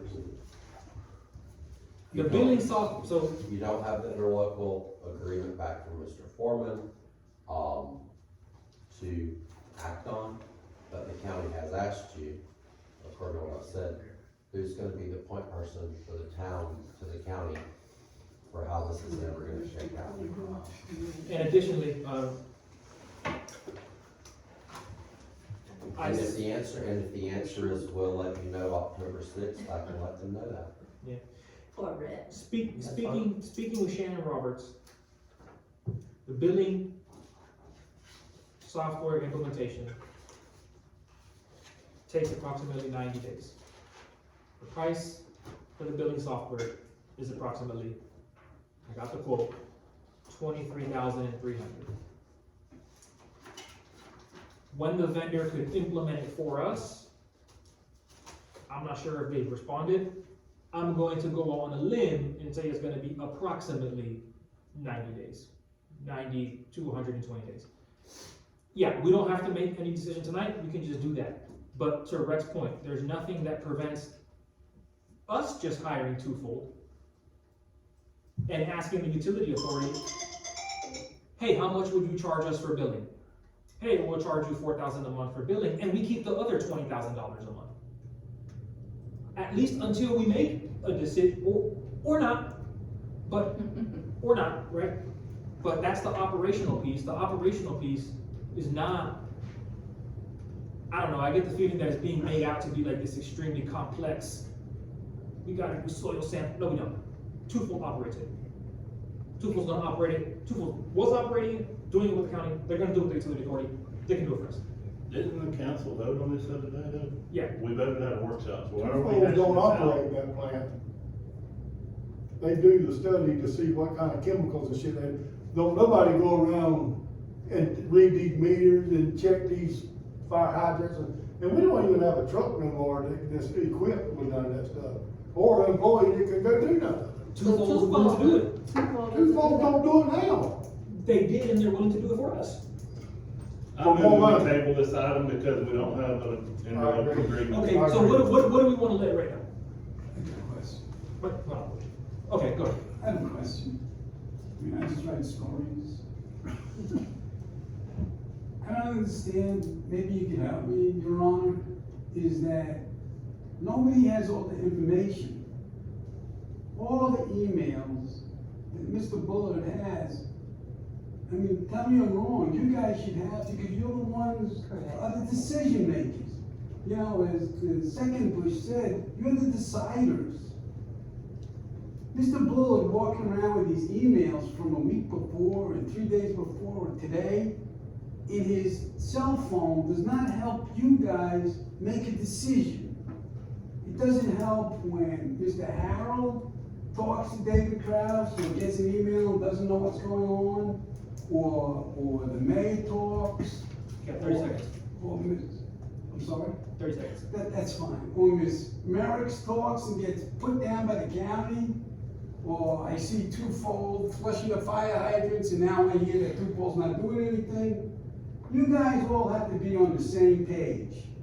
And I don't know what that takes, But if your attorney is walking around with emails, clearly that's a public record. I mean, I just get asked for them now. And just I'm not a lawyer. I FYI, got- the email Listen, also was no, no. copied, let me inform you, the email was also copied to the town. I'm not walking around with it, the town's got it. It is a So, public record. that's You fine can then, use so I it. appreciate that So explanation. it's a clarification, so you can No, no, correct so what if you're the- speaking. I will, so if the town is getting them, Right up, then the clerk needs to send them to everybody. So you guys can make a decision, and yes, apparently yes. they're not. Yes, thank you, Stu. Now, also, just, this is exactly what the council voted on, to empower our attorney to do, to give us an update at this meeting, which is exactly what happened.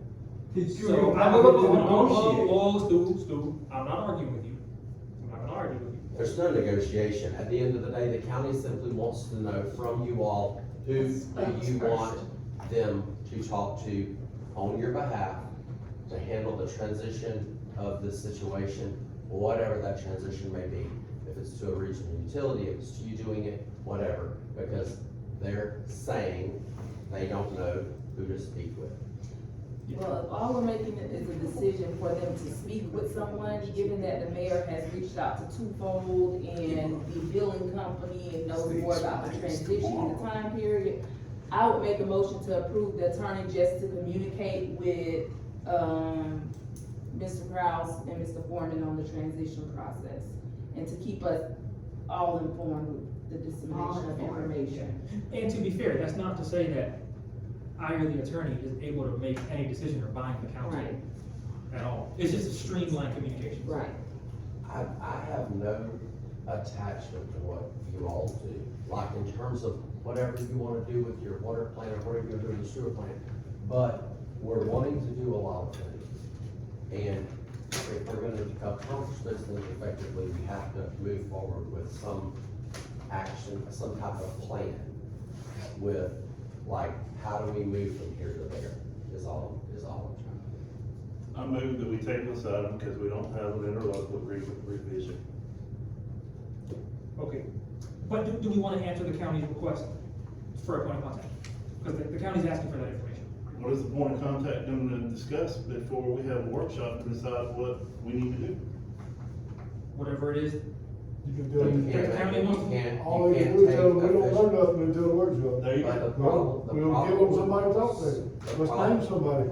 I did. Let's name somebody. I did. No, Made yeah, a that's true. motion. I missed your motion.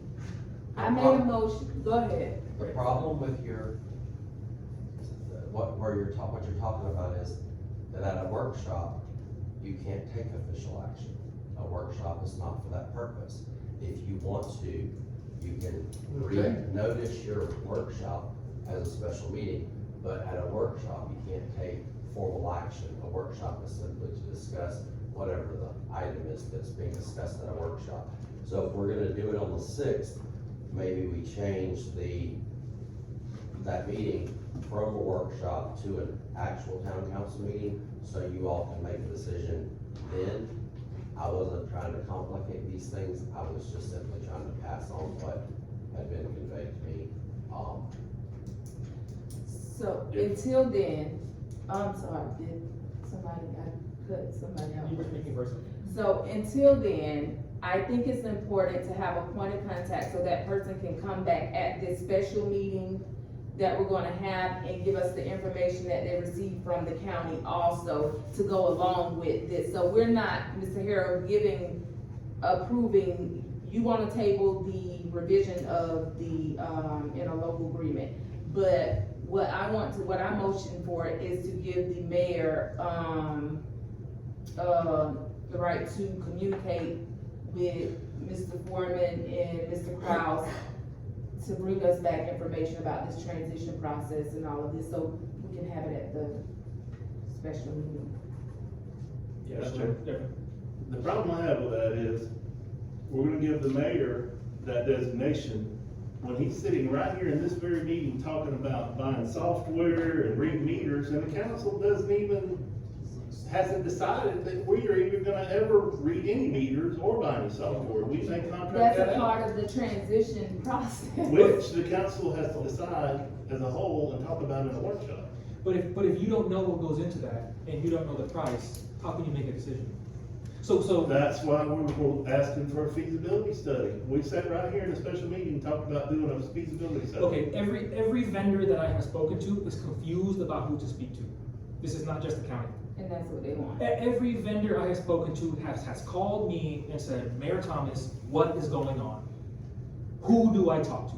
This is not just an isolated issue. And I don't even know what to tell them. I tell them, I say, I don't know what to tell you. Because it's damned if I do, it's damned if I don't. Well, part of the So, well, let me charter- finish, please. So, people are just, let's think about the situation. People are confused about who to even communicate with. That's on the council. All people are asking for is clarity. Who can I speak to? And not later on, why'd you come? That's all that is being asked for. That's it. No one's trying to power grab. No one thinks he's king of the planet. This is a very simple matter that it would help if it were streamlined. Hey, I spoke, here are the options, what says the council? That's it. If what the council says is, well, we're just not gonna respond to them, that's fine, we can say that. But I'm talking about 1, 2, and now this makes the third separate entity, has asked me, hey Mayor, like, just let me know who to talk to. So, What information do we have to give them? I'm You know not what? agreeing You for know what? Fort White. I am not agreeing for Fort White to hold get on, water back. hold on. I'm not agreeing for that. Hold on. So what information do we have to give them? Councilman, so So, the well, county has made that request of the council. There is a motion to honor that request. Just for Is- communication. Is there a second or not? Is there a second? I move that we nominate Catherine Terry. Just she could decline. Okay. No. It was your motion to take the. So is there, so I'm Hold one time. on, we got If 3 the more motion motions fails, on the if the table. motion fails, this fails. Is there a second for that? I've already made a motion. How No, can you make there's a a second. motion over another Before motion? the got- motion. I we made got- a motion before you did. We gotta, Hold on, we got 3 or 4 We got- motions out there. is there a second for Councilwoman Mayor's motion?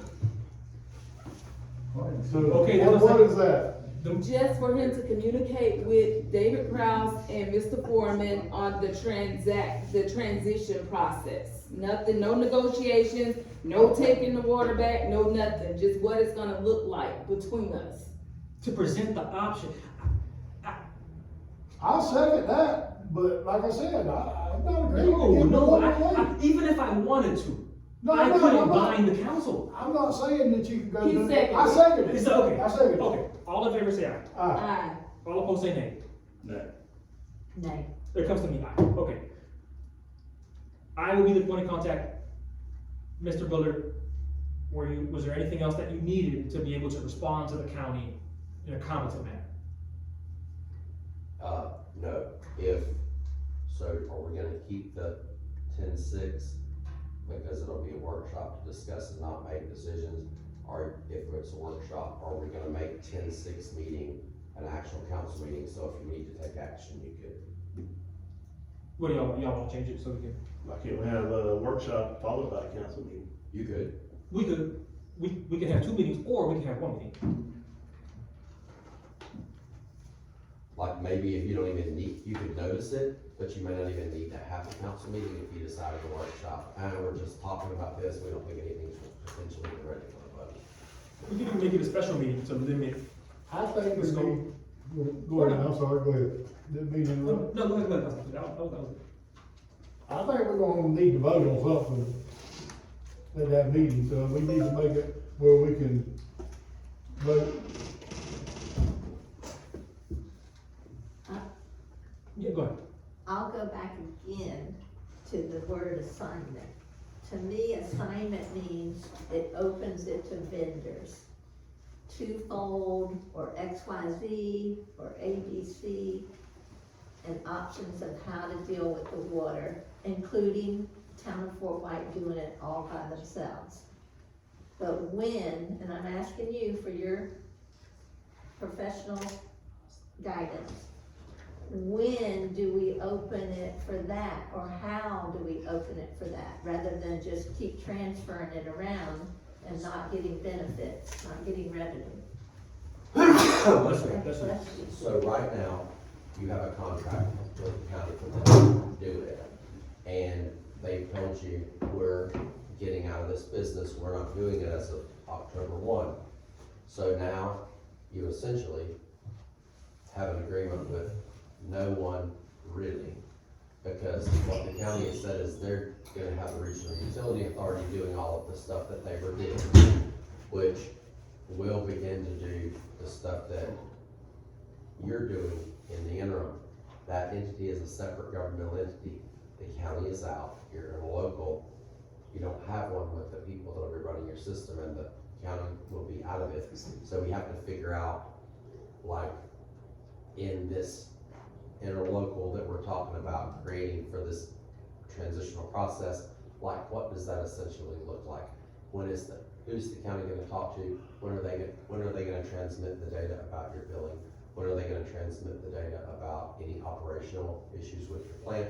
Those kind of things, because that all ensures like a smooth transition to whomever you decide to go to. If you decide to do it yourself, you decide to let the regional utility do it, it gives you also time, like in 6 months or however long it takes, to do potentially bid it out. Maybe other people wanna run it for you, maybe they can do you a better job.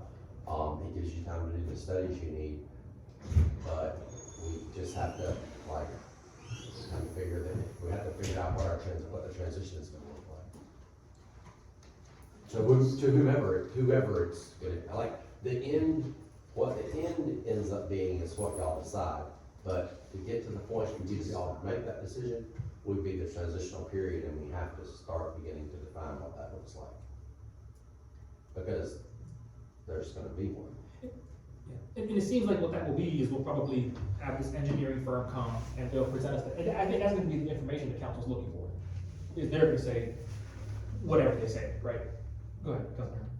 So what I was trying to express was, to me, what that looked like was nothing changed for 6 months, because we need about that amount of time to figure out what we're gonna change and when we're gonna change it. So it wasn't my intent when I made the motion for us to take the billing back right away, because we don't even have meter reading equipment and billing software. And we have one assistant town clerk who's acting clerk, who's sent me more than one email saying I'm overwhelmed. So, for me, that looked like nothing happened between now and 6 months. And then hopefully by then, we would have a plan and we could say, okay, this is what we're gonna do, this. Well, So the intent was like for nothing to change, but the county has told you everything is changing because they're not doing it anymore. There's a different entity, they're gonna be giving theirs to, that entity is gonna be doing whatever. You don't have an agreement with that entity to do anything for you. So if, Which in my motion, I said, authorize the county to allow whoever they want to do whatever they want. Which meant they, instead of having twofold do it, they could have the North Florida Water Utility do it, as long as we keep getting water for the next 6 months. I think in practice, that's what it'll boil down to.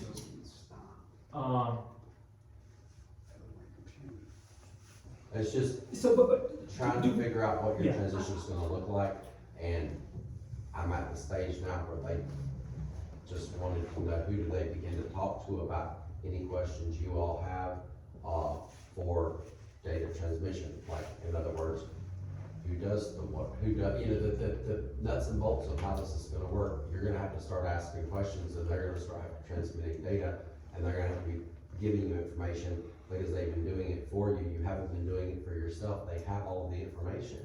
You don't have any of it.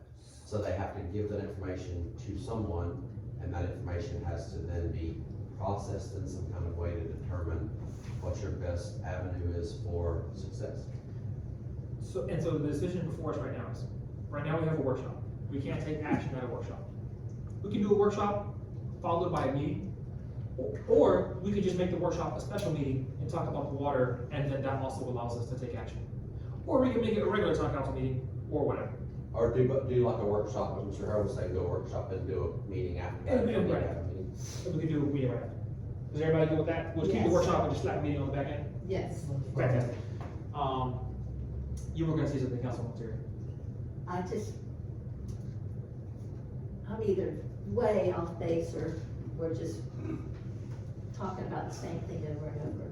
It's my understanding that the water is gonna go to that third party, but we're not locked into that third party. They're gonna run it, and the county is not gonna run it. They're running it until we then get bids from other people or companies that can run it. Or we, as a council, decide to take the whole thing back. And here's the bigger question, you have an agreement with Is the that county. you correct have or an- not? You have an agreement with the county for them to keep your revenue, right? Right, yes. You don't have an agreement with this third party to keep your revenue, so what's gonna happen to your revenue? Well, that was the point of the assignment, of not just giving it away, but we got the 6 months extension, to my understanding, to find someone that can split the revenue, or else we take the whole thing back and keep all the revenue and take the chance of the whole thing collapsing and folding. We're at the very beginning stages of figuring out what this transition's gonna look like. It's all, I mean, honestly, we're like, and technically, it's not even over until 10/1, but we're there. We're at the very beginning of what is this gonna look like, and we're trying to iron out, or begin to iron out what the transition will be. And so, that's the best, So, if, like the county's told you what their intent is to do, they've made it obvious. So it becomes, what move do you make? Did we, were we gonna do that letter and send it to the county and let them know that we're out of the, like, we're non-renewing, was the motion? We don't need to do that? So they had an obligation to you to advise you and give you a year's notice that they were terminating the agreement. They didn't do that. They gave you less than a year's notice, and they told you they're terminating the agreement. Okay, so that's. You're not terminating, you didn't terminate the agreement, but in the interlocal, we're going to agree that they wanted to terminate it. You didn't hold them to the 1 year notice requirement they had to provide you, and basically the two parties, the county and the town, are gonna walk away from each other and not try to hold each other like accountable under this interlocal that y'all had. And in the interlocal we'll be doing, it'll talk about like what the transition will start looking like, or will look like, but we're gotta get, I mean, it's essentially that, like operational data and transmission of billing data, and then you can, and there'll be discussion with the water authority.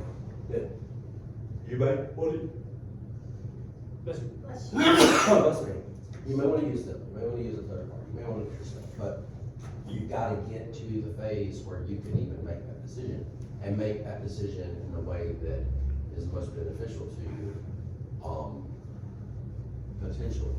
well, a Okay, motion thanks. was passed for the mayor to be the point man, for lack of a better description.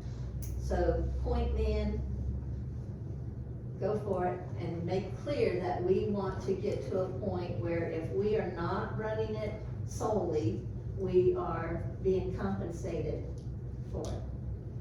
Okay, Will that that's good. suffice? That suffices. Mr. Harold also Mr. has a motion on the table to table item number 4, approval of the interlocal agreement revision, and I second it. Okay, second that, I guess so we can just also, so we can also talk about the status of it at the next, Right. good, okay, for later October. Okay, yes. All opposed, say nay. Motion passes unanimously, okay. Okay, paying the town attorney invoice. We got an invoice, it's a little over $7,000. I make a motion to approve the town attorney invoice. I'll second. All in favor say aye. Aye. All opposed say nay. Okay, so it passes.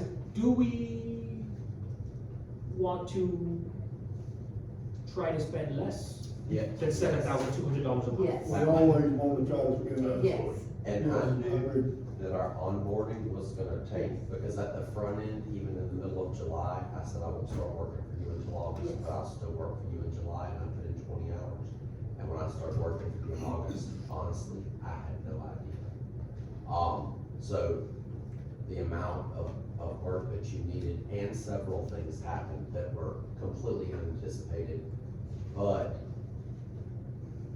this will progressively get better. Yes. It has got to, because I can tell you this, me personally to you, I estimated a certain amount of time to work for you, and you are monopolizing. I'm one person, not you individually, collectively are taking up an inordinate amount of, you're taking up as much time right now as 4 other municipalities that I represent collectively. So, I mean, now some of them don't have as much going on, and I'm not chastising you, and you can use me as much as I can, do, but we can get this ship going in the right direction, and Yes. we can steady this. I think we've seen that video, I think it'll slow down. Yeah, I hope so. I hope so, because it sounds to me like our attorney, That's not in our budget. and this is in my own words, not your words. Passed it. Yeah, in my own words, it sounds like if we keep going the way we've been going, we will soon be posting a new RFP for a town attorney. And the amount of And- catch-up that there was for me to do on this, the next person that would do it for you may not be as generous, and I know you may not see that as the word that it is right now, in their ability to catch all this stuff. I would like to compliment you for what you've done and how you've spoken with each of us privately or collectively. And I'd like to point out that the water, the sewage, you picking up the fort and the closure of the road, those are all time-consuming projects. And you name, and I don't mean this as a gotcha, name another municipality that's doing sewage and water at the same time that we are. You're, Because, in all honesty, most of them have already been doing this. You're now at a point where you're catching up, but you're catching up at just the right time, because things are happening around you that you're gonna be able to grow this town positively, yes. I believe. And I just mean that it's time consuming on your part, as well as all of us. We've been to meeting after meeting. I think, from reviewing this invoice, a lot of us may have talked more than we needed to you, including myself. But, that'll tighten up. And using your words, the ship will sail in the right direction. And I will always, be here for you after hours. I mean, I think you all that have reached out know that. But just for example, today, I'm just gonna give you today 1, and this came at 7:49, 2, 1 at 4:27, 3, 1 at 3:31, 4, 1 at 3:11, 1 at 4:41, 1 at 10:15, 1 at 9:37. All of those emails that came into that inbox were about the town of Fort White from various people. And that's like a lot of emails in one day for one, just being on, and like the Yulin Road thing with the That's a whole MSCOT other deal. deal. And we got that fixed, and that was something, quite frankly, until the night of that meeting, I didn't even know y'all had that. So, it was nice to get it fixed. We will try, Mr. Booker, to be respectful of your time. So let's move on to the Yes. Wichita Springs protection. So, before that, Thanks, Catherine. yeah, before that, Vice Mayor, thank you. Shoot, I was gonna say something to you, Red, but I forgot. And I do like working for y'all. It's pretty cool. Y'all are nice people to get to know. And I like the people I've met here too. I remember looking on, so another thing is, as much as we try to respect his time with calls or emails,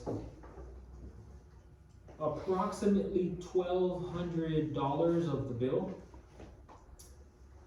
was a single meeting and him reviewing the 206-page agenda packet that came with that. Because we can't have a packet and he just not reviewing it, and we say, hey, what about this? And he's like, he's gonna review the packet. And if the meetings go 4 hours, so that's another aspect of respecting his time, is these meetings and have, like, just slap agenda, add this, add that, add this encyclopedia, that encyclopedia. Let's just try to be cognizant of that. And I'm not slamming anyone, right? I'm not saying any bad intention. So move on. I'm just saying, I will, when I'm done, thank you. I'm just saying that we need to be cognizant of that, because it does have repercussions on our employees and those other vendors the town interacts with. Now I'm ready to move on. Item 6, presentation requesting endorsement. Ma'am, please. You've been waiting for a long, long time. Thank you. Thank you. Oh, you're welcome. Sorry we got hung Can up you on feel them your before. legs? Are we ready for something different? We switch this back. Just a second. So I'm Linda Weisman. If you're on social media, you may know me as Linda Dicker. I have the good fortune to swim the Itchitucky every day, swim from Van Pierce Landing down to the Confluence every day. I'm here tonight. I have submitted a citizen-generated petition to FWC to establish a springs protection zone on the lower Itchitucky, below the 27th Bridge to the Confluence. And of course, that is to preserve the Itchitucky and help with restoration of existing problems. That petition, Kelly has it, it's digital, it has links to videos. I can't give you a copy of it, but Kelly will distribute it to you so you can read it. Email address is here. Please feel free to reach out to me with any questions. The petition itself is science-based. It's not an easy read. It does have the recommendations in it, so go to the recommendations and then read through and just skip the words that you don't want to know. Because it's pretty involved. So, Linda Weisman, swimming the Itchitucky every day. I started doing this about 5 years ago, and pick up the trash as we go. And over the course of the last 5 years, I've pretty much cleaned up the lower Itchitucky. There's a few other people that pick stuff up, but it's pretty much me. In the summertime, I'll pick up about 300 pounds a week on average. This time of year, it slacks off a lot. And this is just a little bit of a few of my daily pickups. I pick up a lot of iPhones too, a lot of phones in the room. So that's who I did, that's what I do, that's who I am. My background is in engineering. It is not in springs biology. I'm strictly a lay person on this, which is kind of fun. And to clarify, there is another Springs Protection Zone petition for the lower Itchitucky that has been filed with FWC. That was filed by Itchitucky Alliance. It is a valid petition, it is active, but it is on hold. It will not proceed for at least 12 months. They're doing some additional studies. So this petition has moved forward. It is currently in the review phase. It will come out of the review phase on October 24th. So that's why I'm seeking the town's endorsement of the Springs Protection Zone, this one in particular, because it is moving forward.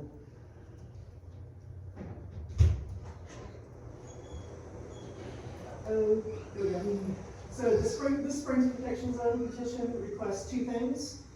The first is a legal, statutory no-wake zone on the lower Itchitucky. That would go from the 27th Bridge to the existing no-wake zone, which is 300 feet up from the confluence. Currently, urban legend that it's a no-wake zone. It is not legally, that's confirmed by FWC's legal department. Clearly, we need this for safety as well as for preservation of the river. We are doing that. The other recommendation in this petition is that we restrict personal watercraft, commonly known as jet skis. We're not talking about paddlecraft, just the powered jet skis, sea-doos, from operating on the lower Itchitucky. I'll get into why in just a minute. You can see on the upper picture, that's actually a ride that was posted by one of the jet ski clubs going under the bridge, the railroad bridge, before the pedestrian crosswalk was built. Underneath that, you can see the shoreline turbidity, just how murky that shoreline is after the jet skis go through. And I'll get into that some more in a minute. and why that's important. So wakes, the legitimate reason we need to know wakes zone, aside from safety, we've got tubers on the river, we don't need somebody coming through up on plane at full throttle. From a ecological standpoint, wakes create shoreline erosion, they destroy the vegetation along the shoreline. That vegetation is the foundation for our food chain in the river. That's where our little critters and crawfish and so forth live. Now we don't have feed for the bass and the brim and so forth. The other issue is it disrupts turtle basking for up to 6 hours. Doesn't sound like a big deal. Turtles bask to maintain their metabolic rate. If they don't bask and get their basking time in, their metabolism drops, affects their growth, affects their reproduction. Who cares about turtles? Swanee cooters are an imperiled species. We're talking a protected species. 90% of the basking turtles on the lower Ichthyophany are Swanee cooters. Over 90% are Swanee cooters, a protected species. So there is a reason to care about the turtles. Jet skis. Personal watercraft is what FWC calls them. The way they are designed will cause disruption of the bottom of the river at any speeds in a shallow river. The intake is lower rear, drawing the water up, and then it shoots it out the back. The steering is actually the nozzle, the muffler out, what looks like a muffler, exit hole at the back. That turns side to side to steer the jet ski. So that's the steering. Fun little fact is, if you don't have acceleration, if you're not sucking water up through the intake brake, you can't steer it. So I can't imagine what could possibly go wrong with the jet ski coming up the river, running into a crowd of tubers, and instead of slowing down, they have to speed up to avoid them. Not a good situation. If you look at the design though, it's a giant vacuum cleaner going down the river, sucking water up from the bottom. The lower Ichthyophany average is about 4 feet deep. Some areas are only 2 feet deep right now. So it's sucking up really all of the sediment off the bottom. Again, destroys the SAV, destroys the foundation for the food chain.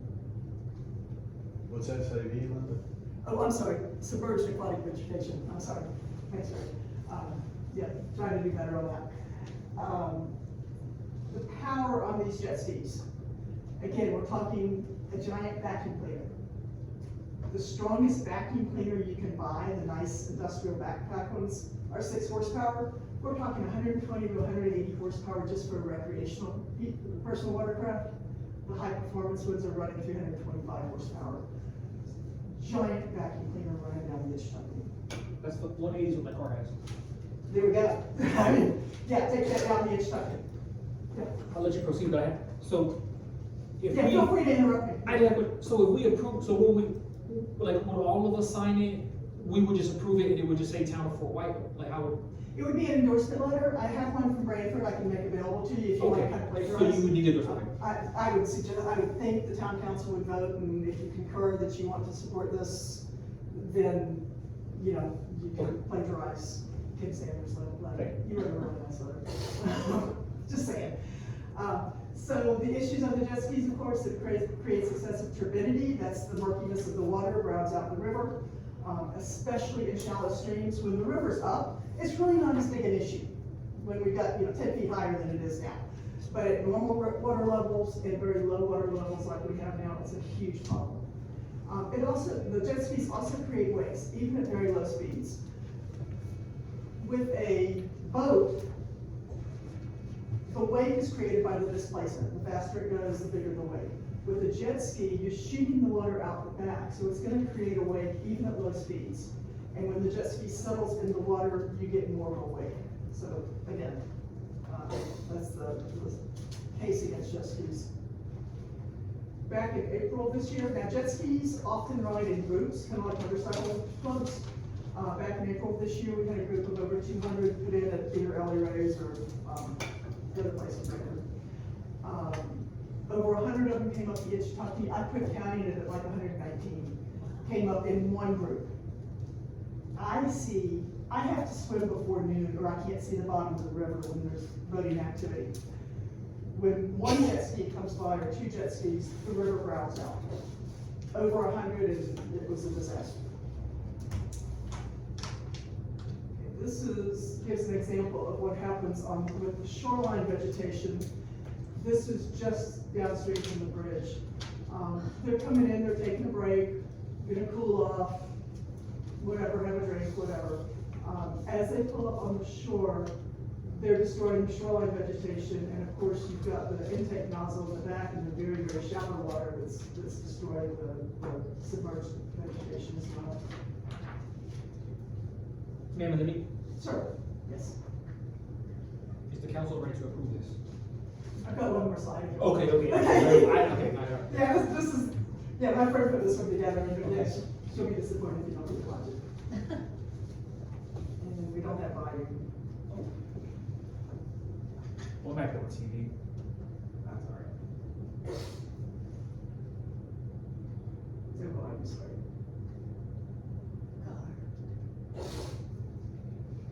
And this is all on the edge, I mean, a lot of it's up in the state park, though, because of course we don't have the eelgrass and the lower ridge.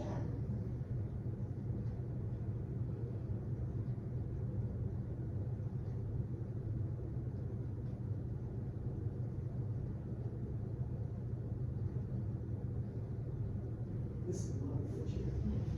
It's a big lake plus. Didn't know we had ours. Oh, we've got lots of lodges. And look along the shoreline as these jet skis go by, you can see just how muddy it is.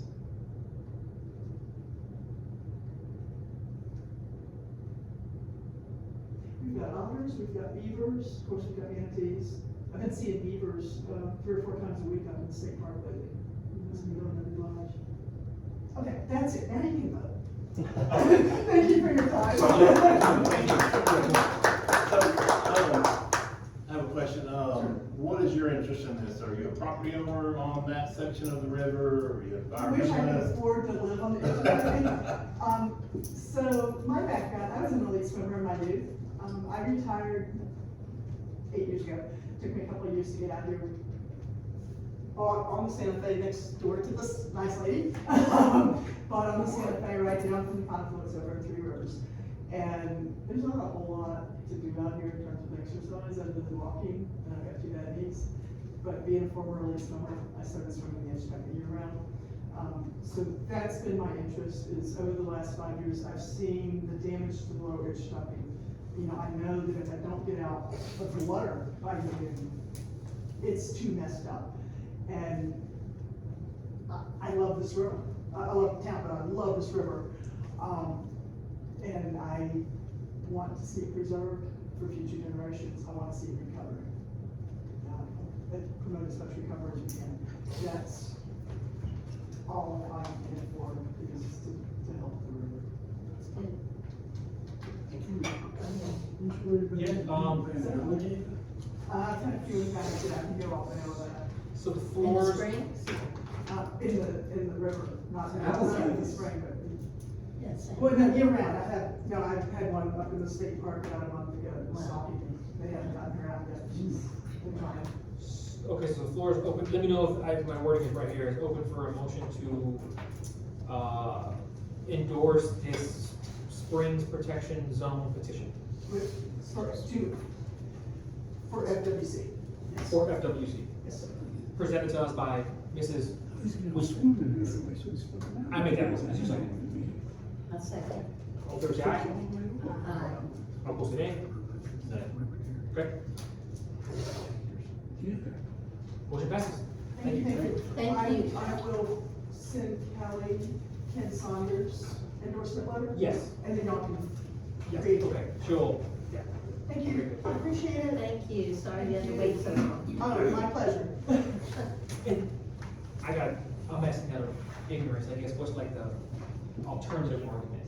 Or like, I guess, why you vote nay, is there like an alternative, like, hey, this is the other? I just personally didn't wanna take a stance on it, I mean, it's Okay. not within our jurisdiction, I mean, I think it's a great cause.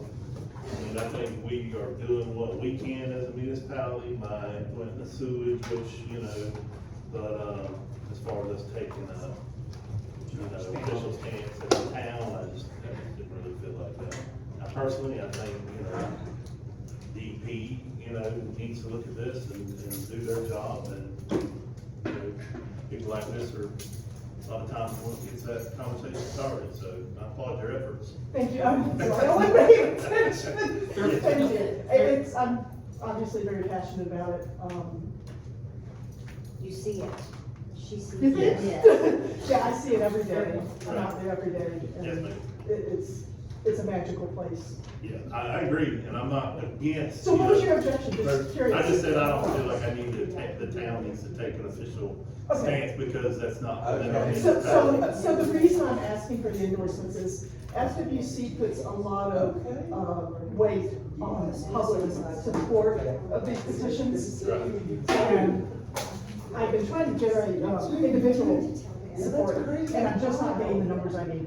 Right. So Columbia County and Swanee County are huge stakeholders. Fort Wright and Branford are quite large stakeholders, and everybody in town can see it's shocking. So that's why, because of the amount of weight that FWC puts on community support for the Right, petition. I understand. And if y'all had objected to it, that would not be it. For your case. Exactly. Okay. Very good. Thank you, I'm gonna slip out if y'all don't mind. Yes, no, please, yes. Thank you so much. Okay, Is that something that we are like what? Thank you. Here's the petition, you can digitally sign it if you'd like. I think so, then we'll get Okay. off of having everybody's petitions on there. That's true. Because then, yes. Good point. Okay, trunk or treat approval. That's all we need. I'll make a motion for a trunk or treat approval. Who's doing trunk or treat this year? We're doing it with, I really need to give all credit to the Chutney Springs State Park, Linda Lynch, who's over the concessions there, like, if you tube and buy a hot dog, she's in that shop buying the hot dog, or renting the tubes, or renting the kayaks. Friends of Wichitucky, which y'all have heard me talk about before, they help very much with the, trick or trunk. Not trick or trunk, I'm sorry, with the breakfast with Santa. Friends of Wichitucky are pretty much everywhere. Do you know what date? Yes, Just so we know. October 31st. October 31st. So it's not Kelly Bishop. No, she's not no, doing it she didn't do it this year, and so, you know, I went kayaking. This is how quick this got together. I kayaked Monday and talked to Linda Lynch then, because we're both on that Friends of Wichitucky, and boom, that's all it took, was talk to her, and she's gotten so many people stepping forward. The collective's in, Subway's in, several vendors are in, and, You told the people, yes, Portis, no, Serve. just Porter. Oh, Porter. Serve bringing something, I that don't mask. wanna say it wrong, but that's Linda Lynch's At the son. county park. All we're doing Well, is it's the- just getting the sign. Yeah, it's gonna be at the, it's gonna be It's the at same the place as communities, the. it's at the fields, No. soccer fields. What we're voting on is to basically, that we're sponsoring it, so they can get that. Yes, Okay, good, okay. Did you make a motion? yes. I'll say it. Okay, all in favor, say aye. Alright, All opposed, say nay. Okay, great. do we have a date yet? What? October 31st is Halloween, Halloween night. 6 to 9. And they'll need, so are they gonna need the community, do we wanna waive the community center fee if they need it, like, I don't know if They're not going in. They're not going in there, okay, okay. But you ain't gonna be able to rent out, folks, nobody's probably gonna rent it out, but you wouldn't be able to rent it out that day, because all of the parking and traffic. We did wanna use that parking, I'm glad you said that, but So they're we'll gonna block park, if you know Vixen, which is that road just past, So, okay. everybody pretty much falls in line of parking parallel there, not parallel, diagonally there now. Okay, so, for October 31st, Kelly, can you make sure to block out the community center? Well. Okay.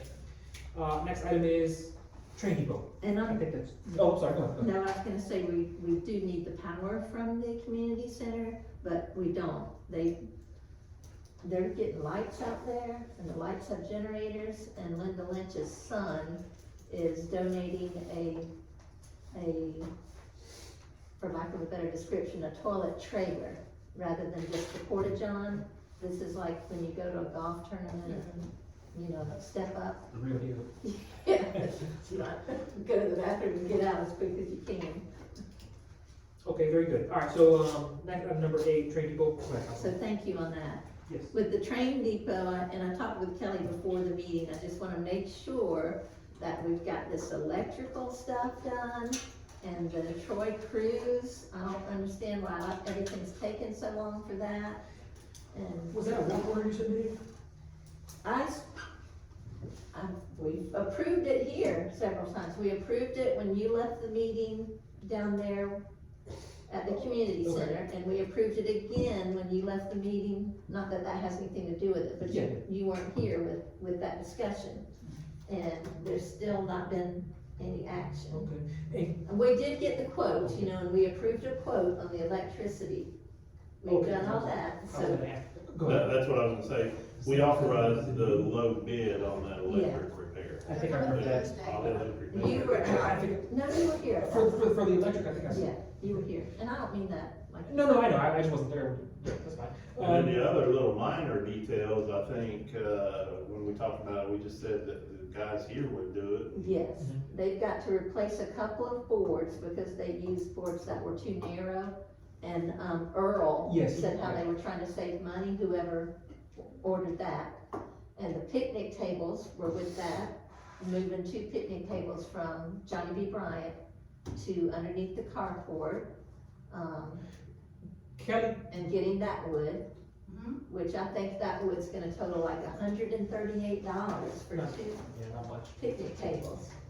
Do we know what's going on with the electric for the train They're gonna depot? be here Thursday Be here to Thursday? do it, yep. And what about for the work order for all the other work?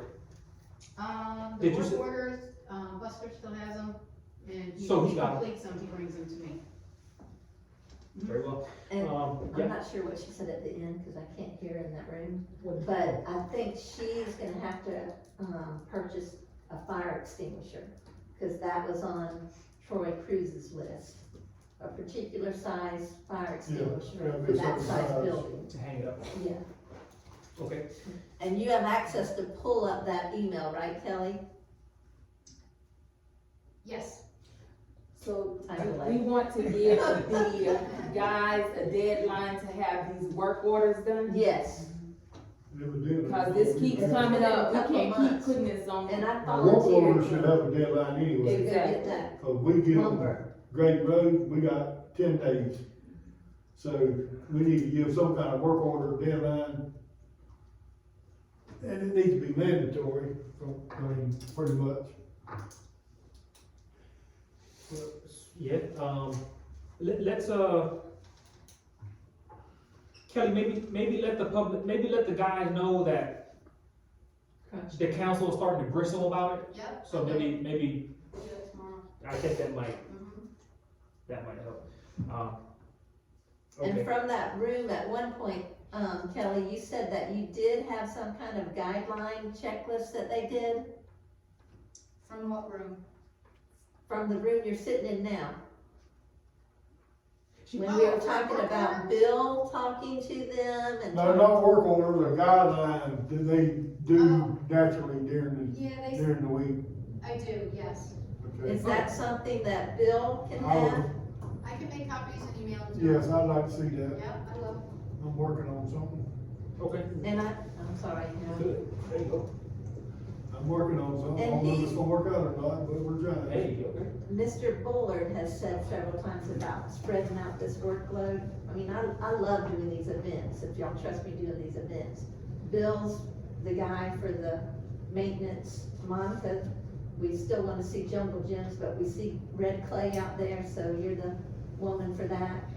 And, you know, whatever. Mayor's the what- tax revenue guy, and now the water. Yeah, we dumped all that tax revenue on you. Yeah. So are we Well, okay, making a we're moving motion on. on either, No, or we just we'll- making sure it's moving forward? Yeah, we'll just direct the clerk to just, maybe, Yeah, shake them the off. tree, yeah. Yeah, but I also wanted to put on there that we want to get it up and active so that we can have some events down there. And I know when you had left the meeting at the community center, we talked about renting it out, and it would be a lot less expensive than the community center. And then I came in here and sat and talked with both Carrie and Kelly, and I was to do the little rental agreement. Do you remember that? I do. And I just haven't turned that in yet, but I'll turn that in. But we've got to get it to a point where it's available to the community. It's safe, okay. Good, okay, number 9, special events committee. I think that was you, Councilwoman. Yeah. So if I could, ask some people who would be interested in working on special events for the town of Fort White as volunteers. Remember at the community center, we didn't make a motion to pass this, but I talked about like a group of walkers walk from the, depot, and someone have a bathroom key, because walkers want that bathroom before they start on the path and when they get back. Just simple things like that. But I would like to see the community buy into the Santa breakfast as well as the parade. We didn't do the parade last year, so that's kind of a big deal for us. Fort White had a parade, but what was the guy's name? Don Petrini. And then the pancakes, both of those are gonna be a lot of work. And the yard sale, I think the yard sale's pretty much covered. Let me just say this, I'm sorry, I'm kind of running on. But that trailer for the trick or trunk, Gardening for Change, Kelly, I don't even think I told you this. Gardening for Change last year rented the little porta pots. And they were gonna do it this year. But because the guy stepped forward with the trailer and the yard sale's the very next day, that trailer is gonna be available for the yard sale. And so I had Gardening for Change cancel their little porta pot deals. Oh, good, okay. And the trailer might have to sit there for a couple of days, because he's so busy. They're running ragged, because they do construction and everything else. Good. Mr. Chair, so Mr. Bullard, I was gonna ask you, cause this is new to me, haven't been on council since we formed a committee. Can we vote today to form a special events committee and name Ms. Terry as the chairman of that committee? Sure. You could That's what I even, was trying to do. Okay. you could do that, and then you could, some places do it where like people send a little application in, like I wanna be on it, and you even approve the people that are on it. Or you may just wanna let people like volunteer to be on it. But Okay. it'd be a good thing to get people doing some work for you for, Yeah. volunteerism, Yeah. freeism. Right. Okay. Well, they really enjoy Want to, it. yeah. Yeah, and buy into it. So anybody else have a comment? They'll have a motion.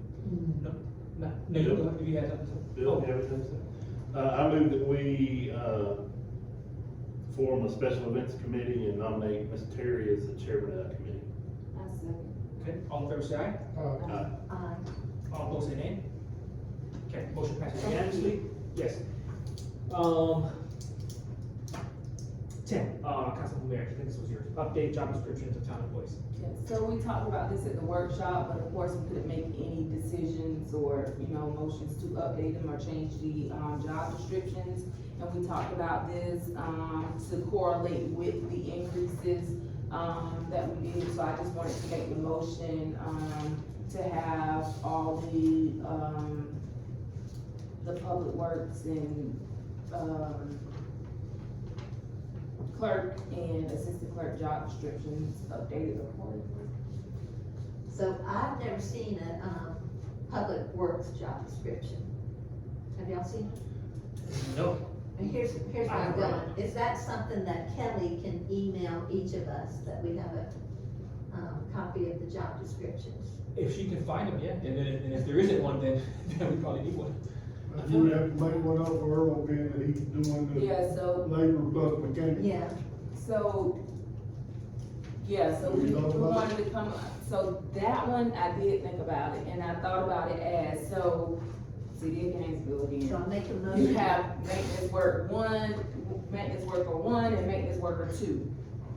And that's the way they separate them, as you know, who does, right?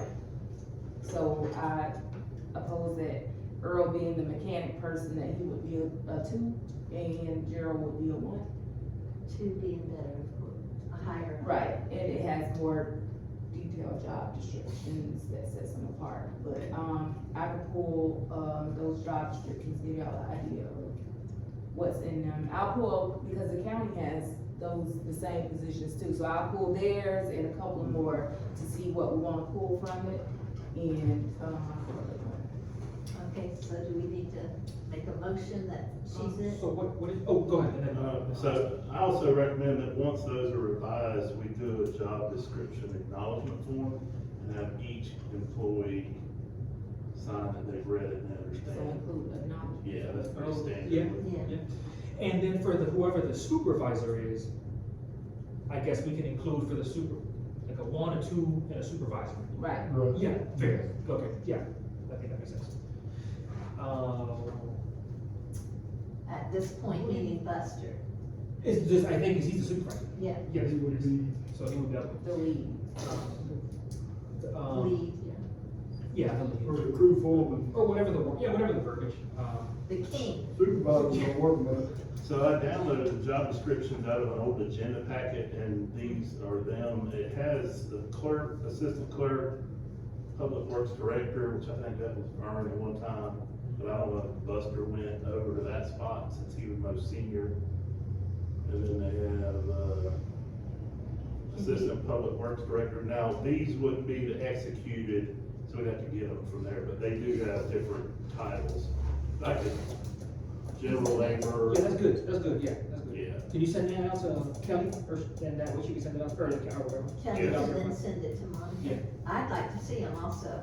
That's And good. this is, dated 2020, but it's not the executed, I just pulled it out of an old agenda packet. Good, okay, good find. 17 pages. So I think we need a second on that motion. No second. Aye, All opposed, say nay? What was the wording of the motion? we're getting ahead of it. To Job description titles, updated job descriptions in their titles. For the town employees, okay, yeah. good, okay. yeah.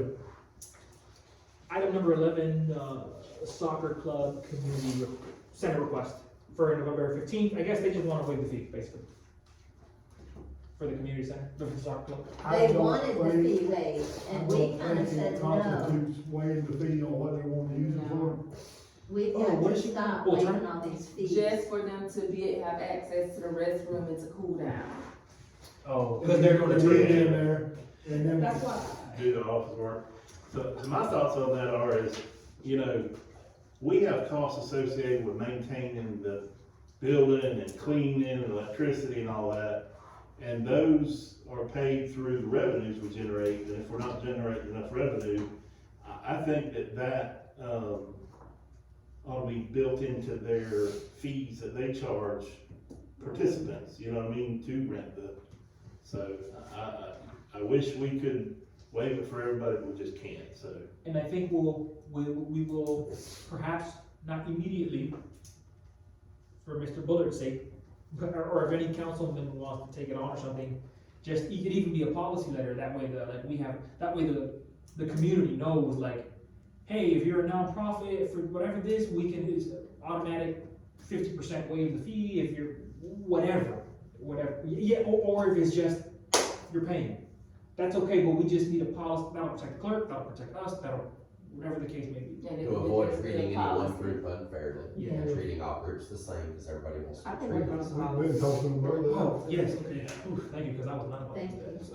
And the only, entities that I think should get it waived completely is a definite, like, total charitable food giveaway or clothing giveaway. You know, they're not selling anything or providing any services other than just a charitable service to the A community. nonprofit doing a community-focused event, not a private event, but a community-focused event. That's why you're doing the policy. Perfect wording. Is the soccer club a nonprofit? It may be, but there is not, it's It's a not private so event that they're having, it's not a free community event that they're giving Oh, something you're right, away. yes, you're right, that makes sense, yes, that's, you're right, that makes sense. Then This another, is, go ahead. I'm just gonna say another example would be the young man that, you know, his arm was cut off. I know they raise a lot of money down there, so something like that too could, special circumstances or whatever. Either way, I'll put in there that we have the final. So, say so yes. if something comes up. I just thought of this with all this going on. Remember you read the cancer proclamation?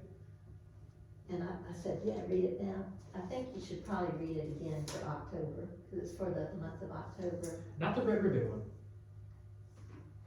You read the cancer one. cancer. I think it was cancer. It might have been red It's ribbon. Red Ribbon. I think the nonprofit cancer people came to request the community center during that time. Okay. But my point is, I kind of like encourage you to read it then on the spot, but it should probably be read during that month. Ah, I was right, no, Yeah. okay, I can No, read, you were. I can read it, it's the month of October. That was a bad taste. in No, my mouth. that's okay, I can, do, so I can read it in October, that's fine. So I don't forget. Did we just make a motion to decline soccer? Did we make a motion? No, and we didn't make a motion for you to be the policy person if that's required. No, that's okay, 'cause she'll just submit her recommendation and Yeah. we vote, that's fine. Yeah. No, But I don't think we made a motion to decline the. I make a motion that we decline the, Okay, I was, okay, Okay, okay. go ahead. Well, I was just gonna say, until we get the policy, do we wanna just approve it until we get the No. policy? No. We don't have to. No. Okay, I don't think it constitutes what we do for charity down there. Yeah. okay. and we're not saying she doesn't do a great job, No, remember, she yeah, yeah. came We're in talking about here. her call. Okay, what's the motion? To deny the request? Okay, a second, is there a second? I second. Oh, you made the motion, okay, all in favor, say aye. Aye. All opposed, say nay. Motion passes unanimously. Let me put that, red ribbon green October meeting, so I don't forget. And I have one more thing. Oh, yes, go ahead. I contacted our superstar back there today concerning the parade to get a route and get permission for road closure and all that, and he was very helpful, so I appreciate it. Thank you. November. Okay, I think that's it. I'll try to ask Kelly for maybe the November meeting that we have, like, to decide what we wanna request for legislative appropriations. And then I can even go with Shannon or whoever can go and just try to talk to the representatives to get money, basically. Do you wanna be the grant man, Mr. Harrell? Cause we hadn't saddled you with something. Oh, there's stuff coming up, like there's stuff coming up for sure. Like what, grants or something else? Grant, yeah, or I was thinking the fort, like even the research, like even just the fort, but, Well, I will say, since we're talking to a grant writer, I mean, she's probably gonna provide, volumes of information for us. Yeah. But I will say, when it comes to the fort, I did talk to Mr. Kraus about that, I told him that we were trying to, accept that gift. And, he offered a little bit of advice, and he said that you can insure that many different ways. He said you can insure it to where if it burns down, total replacement cost, or he said you can just get the minimum, like, liability coverage where if somebody jumps a fence and breaks their leg on there, we get sued for that, then it covers that, but, you don't have replacement costs and all that stuff on it. So he said something like just the bare bones liability coverage, might not be that much at all. So I thought that was interesting. He said Brown, you can call them and just say, hey, what are our options? we can get a quote. I Yeah, think we need and to. that's what we got Brown, so Yeah, we can they ask. could give it to us several different ways. Okay. But, Due to the condition of the fort, I think we need some pretty good insurance. You have sovereign immunity, meaning that if something happens on your property, the law already caps what they can sue your town for. So, that's your exposure from that perspective. and Brown can give you, like, let you know what that is. Your, probably the bigger piece of that insurance policy, depending, would be on what kind of loss you're looking at as far as that structure goes, because it is old. And I don't know what condition it's in, so I can figure that out. Right, and that's what he was saying, if you insure it, so that if it were so lost and they had to go in there and rebuild it, it would be very expensive. Huge. And so that would be cost prohibitive to us accepting it, whereas Yes, if we I just do understand. minimum, then we're not really losing a whole lot, and then if we get grants and improve it, then we up the insurance when it's, you know, fixed up, so. Okay, good. Citizen comments? I Good. just got one question. You have a question? What's your question?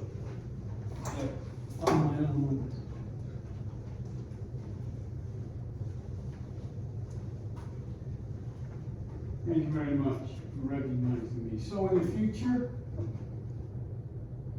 Mr. Bullard said that he forwards the emails to the town. I brought this up during the discussion of who's doing what.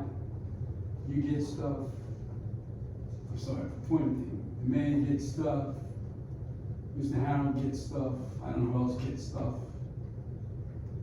That maybe you guys need to make some kind of motion or something, that when stuff comes into the town, you all get it. Because right now, I mean, I sat through this whole meeting, 3 hours worth, I guess, and you still haven't made a decision on that. You Monica should get it, she's very smart. Well, you missed those meetings where we discussed Yeah. dissemination of information, so we're on it. So is it getting disseminated? So is everybody getting it? So, hold on, make your comment, and then we'll. Is that your comment? Is that your Is question? that your comment? Okay. Okay, and I think what we're doing now is, we're just now, I think, starting to entrust certain he got 10 emails today, What do you mean trust? like starting to entrust certain council members to do specific roles. Okay. Yeah, so like, You said interest, not trust. yeah. I was gonna say, he may not have gotten those may have came in from outside entities. Yeah, like one was from Mike New, Yeah. one was from Kendall Manini, one was from David Kraus, one was from Joe Beachett. He's the one with your They were about Yeah. 4 o'clock. But even still, yeah, it's about town, so, town of Fort White was 1, 2, and that's it. So, yeah, stuff's, like, a lot of things are happening. Some of them are gonna go away. And I feel like we'll start to manage better. Cause I hear y'all doing it already. One more big bill and y'all gonna be super friends. I'm just kidding. That's true. I don't wanna catch up, but when you finish. I haven't done. Okay. I don't know where it's going, I'm gonna go. So that was on the agenda for the meeting down at the community center, it got tabled. And so I did submit it back to Kelly, and I think she has it on the next meeting, just so we go over the recommendations from the Managers Association. And again, these are just recommendations from an outside entity who I consider an expert. We can go through those and pick and choose, but one of them should be, I agree, that we all share emails that come into me, I'll share them with the rest of the council through the clerk, you know, and vice versa, and that way, because, you know, it's hard to make decisions when you find out about something in the meeting that, you know, we could have known about a week ago and done a little more research or looked into it a little further, so. What will stop you from contacting the University of Florida, contacting somebody in their social, political science, whatever, get an intern that works for you remotely, that has access to these emails, and is doing it for course credit, so it costs you nothing, and they basically would be entrusted with making sure that all of you all are getting the information in real time, so that every email you have, and it's not like one person having to sift through all of the emails and trying to like get them to you individually. I'm just saying it's a suggestion of like a way to get some free labor, and it might help you along in the process. And that intern won't even be here, they won't know anybody from Fort White, they'll just be doing this process for you that you're wanting to get done. Nothing stops us, I guess we just didn't know it was a thing, I did. Is it actually done? I mean, well, You can ask. I believe that it's probably, if a town were to reach out to, if we get a, if that looks good on a college student's resume, to say they did some governmental work for a town, especially if they're trying to do whatever, just idea, but it might work. I had suggested that for executive director of Main Street for any of the meetings down at the depot and all that. Yeah, right, yeah, and I think we're all open to the idea, we do that, skin that cat. I do kind of like the idea of, I'm gonna be honest with you, like now that we're assigned, I've been where I've had so much stuff that like, if you're handling grants, handle grants. You know what I'm saying? I'm just, as an example, Like, I don't, you know, and if there's something to bring to a meeting, bring it to a meeting. Like, because, you know, it's a lot of information to try to make sure that every email, it's just a lot. So I think we might divvy it up or whatever. Go ahead, Councilman. I'm not saying this negatively, but we've been trying to tell you that. If you go back months, we've been trying to tell you that. Like to share more information. Share it and share the responsibility of who does what. You know, it's a team. No, I agree. And that's why when people like are now trying to take stuff on, hey, I'll take it. That's a weight off me, like, you know. So that's Do fair. you wanna be the grants man? Do we need to make a motion? I think we got a grant woman today, Yeah. so Yeah. let's see what she does. Let's see what, yeah. Cause she's an expert. I don't mind working with her at the town. Yeah, cause y'all Because know each other She's anyway. good, yeah. She's well, good. I've learned so much dealing with this other grant Right. that, yeah. I mean, we authorized her to work with Kelly and anything up to a certain amount can be done. So I mean, at this point, I don't know what I could do in addition to that, but if y'all can identify something I can do, I'm happy to help, but. There's no doubt in my mind that things will come up that will need more. And you're really good at policy, like you're really good at Yes. policies. You could do the policy then. Like, I'm not saying you have to do all of it, I'm just saying it's something that I've noted that you're very good at. What is it that I took on the policy for? The community center. Job Community descriptions. You wanna, Job descriptions, you wanna do the community center policy? if you want me to, I'll Absolutely, reach out sure. to some other towns and county, city. Sure. I want, mean, because you don't have anything. I have grants, Bill has, so, yeah, Jobs public out there. works. and you have What makes you forego?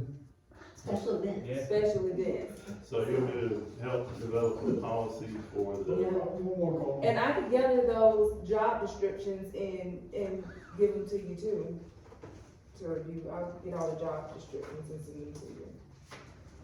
I have another question, since we're now just, Yes, and then we'll get to the last one. y'all know where the depot is, and the bike path that kinda rounds that corner by Hungry Howie's. Is that corner just a hole? It's got all those weeds in it. Is there a reason we don't keep that corner kept? Because I feel positive that it's our property. Do y'all know where I'm talking about? I think I know the bike track, I'm not sure that I know. It's a real sharp turn where it then kinda goes to, Ellis. Right, so the house behind Subway, Yes. and there's a trail along that fence, that curve around that fence is where you're talking Well, about? closer to the, depot, I think it's on the depot property, I think it's our property. And it used to be, do y'all remember how that used to really flood before they had the, retention pond? No, I don't. But the whole thing used to flood. But then it kind of became a dumping ground for limbs and all. I think it's a lower area, but it still needs to be maintained. It's seen from the 27. Work order. Work order. Yep. Kelly Work order. Email her, that was, I will. yeah, okay. I will, I just I'll want. go by and look at it tomorrow and see if the guys can do anything with it. I know what you're talking about, but And we've talked about the, bike path before, and I actually talked to Ruben about it. I don't know if y'all remember, at one time, Ruben and the collective and Main Street was gonna maintain that. I talked to them about us, the town, and the collective having periodic work days where townspeople, that again goes back to volunteering and people buying in, where, you know, show up today, bring your blow dryer, not your blow dryer, bring your weed eater, bring your, blower, and let's blow the bike path. And they were all in on that, and they were saying I'm not about, supposed to keep that up. I don't know who the heck that belongs It to. was the state, something with the state. Or the It state, wasn't I think, us. I spoke to Buster about that, and I think when we did some grant, something, and it was agreed, like, the county would do it, maybe some, I think is what he said, I don't know, I haven't tracked that, I don't know. and that might even be another grant. There's billions of grants out there. That could be under, I don't know if beautification's the word, but, that type of grant. Last thing I heard on the bike path was the town for White was the, you know, whatever, but we haven't moved on. So okay, so councilmember comments, we'll move on to, I think it's your, Councilman Harrell, go ahead. Right, I just recently looked over the resolution that we amended earlier this year, I think in May 2025-27, and, I think whenever we made that amendment, I think in my motion, I said that the, agenda shall be prepared by town staff, specifically the town clerk, and in her absence, the assistant town clerk, but that didn't make it in there. So, I'm, asking the council if we can instruct, Mr. Bullard to redo this amendment, or this, resolution, and include the, in the absence of the town clerk, the assistant town clerk will prepare the agenda. Cause I remember a while back you said, you know, we had nobody to do the agenda. I mean, we had to make Kelly the interim clerk anyways to do certain things, but there may be times when the clerk's on vacation or sick or You're right. out on leave, so I mean, we have to have somebody as a backup. The other thing I noticed looking at it, this was in effect prior to the charter change, I believe. And so the number 2A says presiding officer, and it says the mayor or vice mayor, in the absence of the mayor, shall preside over all meetings. And the charter says that the council will nominate someone.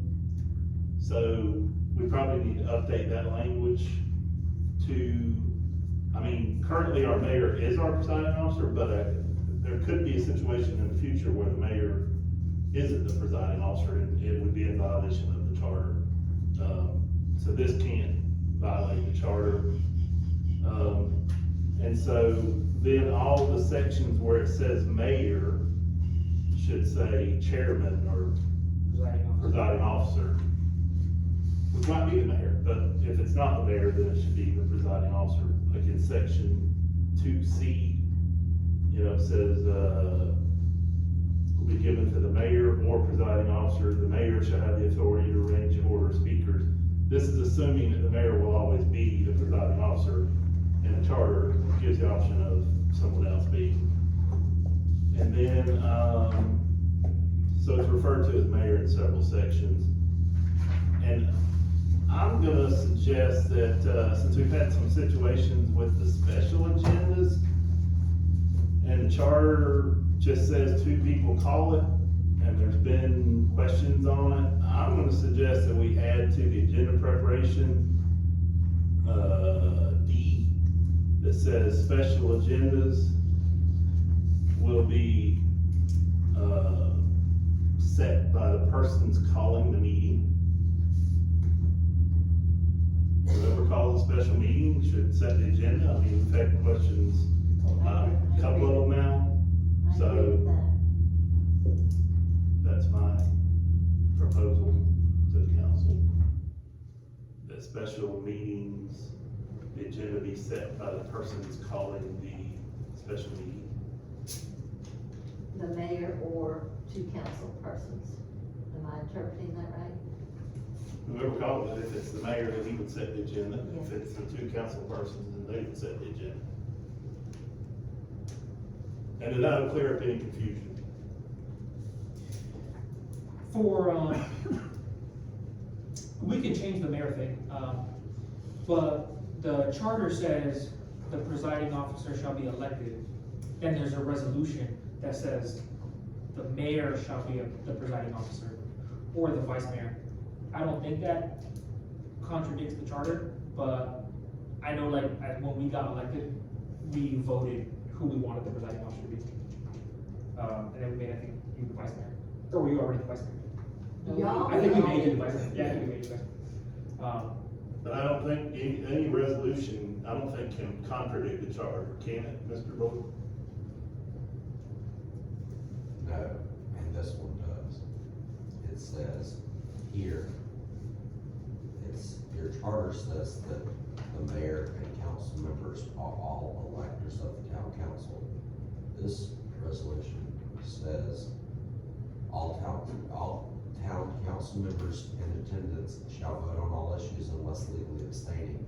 Number one, Florida law doesn't allow you to legally, you can legally, you have a conflict and not vote, but you can't simply abstain from voting. You're required to vote because you're a public official and that's what you're voted to do.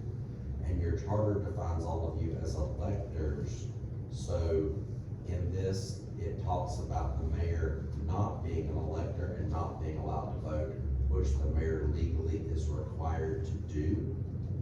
So it seems like your resolution here is in conflict with your charter as well as Florida law. Because like essentially the council met, voted to deny one, and it could be anybody's right, but in this particular case, it would be the mayor's right to vote except unless there's a tie. And that's taking away something from that position that was granted by the charter. And it's also required by Florida law that you as elected officials all vote. Because the public expects to vote for you and you to come here and vote. You can't just abdicate the responsibility of voting because that's what you were voted on to come here to do, if that makes sense. Does that make sense? So, yeah, do we wanna I change that mean, too? so you have to, like, if that seems like it's a conflict. These others, I think they're spot on, but that's just something I noted. I was like, wait, it seems unusual that your charter would define all of you as electors, and knowing that you're required all to vote unless you have a legal conflict, that then you would pass a resolution that circumvents that, and there would be like some non-voting going on. It used to be where the mayor did not vote. Now, I don't know the circumstance, well, this is what I do know. It was then resolution or whatever that the mayor would vote, and that's because council was having a difficult time having a quorum because Mr. Cook had been sick quite a bit, and also because of COVID. So regardless of what you all call each other, council members, mayor, vice mayor, whatever, you all are all elected officials. You all are all required, you all are under your own charter electors of this council, and you're legally required to vote under Florida law as elected officials. You just can't simply abstain from voting unless there's a legitimate conflictual reason by statute for you to do so. So, I mean, I'm just pointing that out. I don't know if that, like, matters. And this was August 20, was it August 20? Yeah, I mean, I think that. When was this signed? It says August 2025. This was the revised, because yes, there were revisions made about about me not voting, about like the preparation of the agenda. And it says The mayor used to have the say, but 2 of 2, so and so. but it's like there's a bunch of pages here. and then it talks, we have section 4, like I don't understand I didn't understand the signature page is section 5, and then passed and adopted, and then the page I have before that ends at paragraph 7. And these all say adopted on and whatever, but I don't see, is this, cause this says page 1 of 2, and at the back it says page 2 of 2, and then there's 3 pages in the middle. So this would seem like it'd be 5 pages, like 1 of 5. Am I missing something?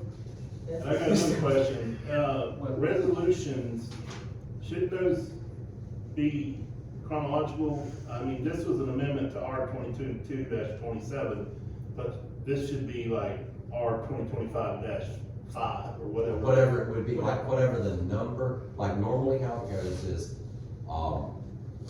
and people do them differently, they numbered them like 1, 2, 3, 4, 5, but you don't just randomly assign orders, so it can be in like some type of order, or they will do them like resolution 25 dash, and if we're in January, it'd be 01 for the 1 month, then dash, and then it would be like the number resolution is that month, like is it the first, second, third, fourth? You're small enough, you don't pass a lot of resolutions. You could just keep it from being like resolution 4,000 and something. You could just do resolution 2025-01, then -02, then -03. You don't just, like, because you were revising resolution 2022-27, you don't go then name the one in 2025, 27, because it was the 27th resolution of 2022, this would have been the whatever number of resolution in 2025. And so, yes, and Carrie had implemented a system, and I think Kelly's been keeping it up where, yeah, she's been numbering them chronologically. This one, I think, was done by our previous town attorney, and it looks like he did what you just said. He just said, oh, it's 2022, it was 27, and 2025 will make it 27. And, yeah, so anyway, we'll leave it at that. But yes, that was not the clerk's, I will say that. And I'm not trying to get in y'all's stuff, I'm just pointing out that it says in here, this is approved as the form and legality and it's signed by the attorney. And I know for a fact it's there's a legality question on this. Now, the other attorney may not have known that, that's okay. But it's not. I mean, he's not supposed, okay, people make mistakes not knowing. I can't sit here knowing and not say something about it. So how do we correct the legality? Just do a new one. And, all you can do is do a new resolution, incorporate the changes you want to incorporate. Take out the things that we know to be not right, and then we just pass a new one, and they'll get rid of the old one. I had a question, but I'm gonna let you ask the question first. So, as far as the mayor being a tiebreaker, like Ms. Terry said, that had been implemented at least twice before. So they may have two twice. different attorneys have viewed that as not a violation of the charter. So can we get an attorney general's opinion on that? Because obviously there's I would welcome us writing the Attorney General's office and asking them if the elected mayor of your town should not be a voting member of your council. I would encourage that we seek that opinion if there's any doubt, and we'll get the answer that the Attorney General's office can provide. Does the Attorney General's office require a motion?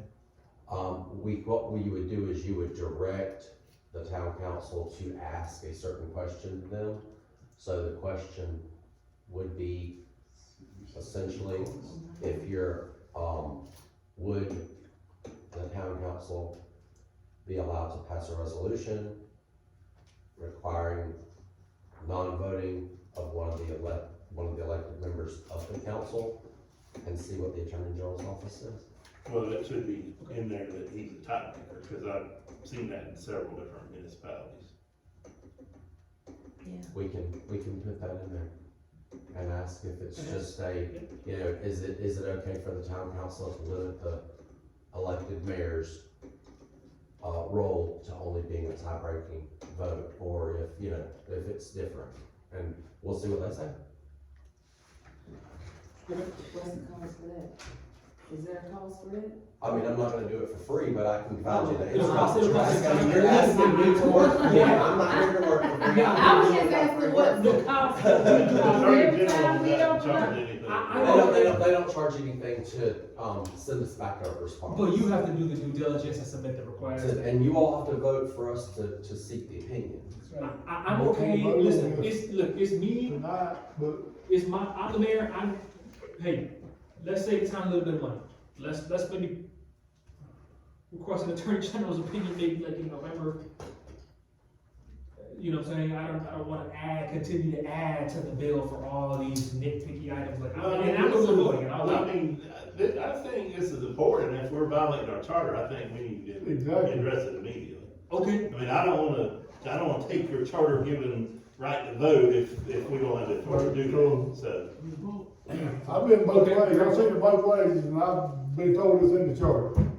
okay, And well, we all right, changed it. I'm just saying, And I'm now- gonna wait, but okay. I mean, I've been sitting here, we changed it twice. So, we voted for the mayor to vote, and then we voted for the mayor not to vote. I've been here both ways, and I wanna know if it's, I mean, if the charter says he can vote, I don't wanna be breaking the laws. Same, You're same. going to jail, buddy. I mean, it No, could seriously, be a I'm simple serious. mistake, but at the end of the day, Oh. the mayor of your town is elected by everyone. You all are elected by districts, right? So, does it logically make sense that the person elected by everyone would not be allowed to vote by the people elected by the districts? I'm not I arguing. mean, that's like logically it may be, I mean, we'll When I ask came the in, it was that question. way, so, yeah, I mean, it we'll felt ask like the that to question. me, yeah. We could I mean, be, I came in, it was that way. cause it But we could be. changed it with Ronnie because of, Bob Cook and somebody else.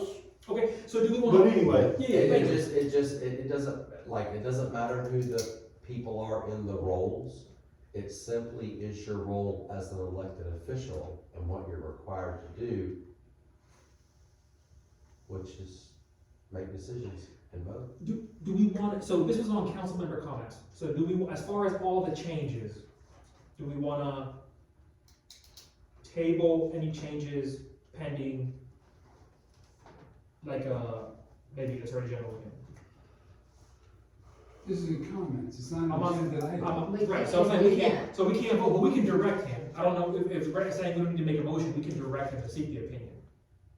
Well, that's a vote, you got a vote to do that. But I'm asking a Do, comment. wait, hold on, Yeah, We'll just revisit it, yeah, cause it's under council member comments, so to make a motion on that, you know what I mean? revisit. It's like, not, we should, I don't think we should, but. And I don't really wanna have a big brouhaha I mean, you know, kind of like, if we made a mistake in the past, that happens, you know, without it being some big thing at a public meeting. I mean, you can put it on the agenda, you can say, hey, we want to find out if this is the answer.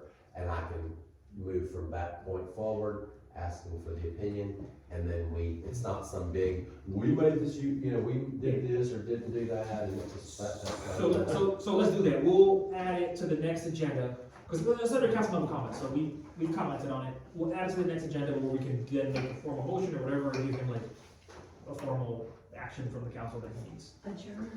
So is everyone good with that? Yep. So, My purpose was to point out that there was issues with, Yeah. in the conversation, other issues may have arisen, so. very good. Who wants to adjourn?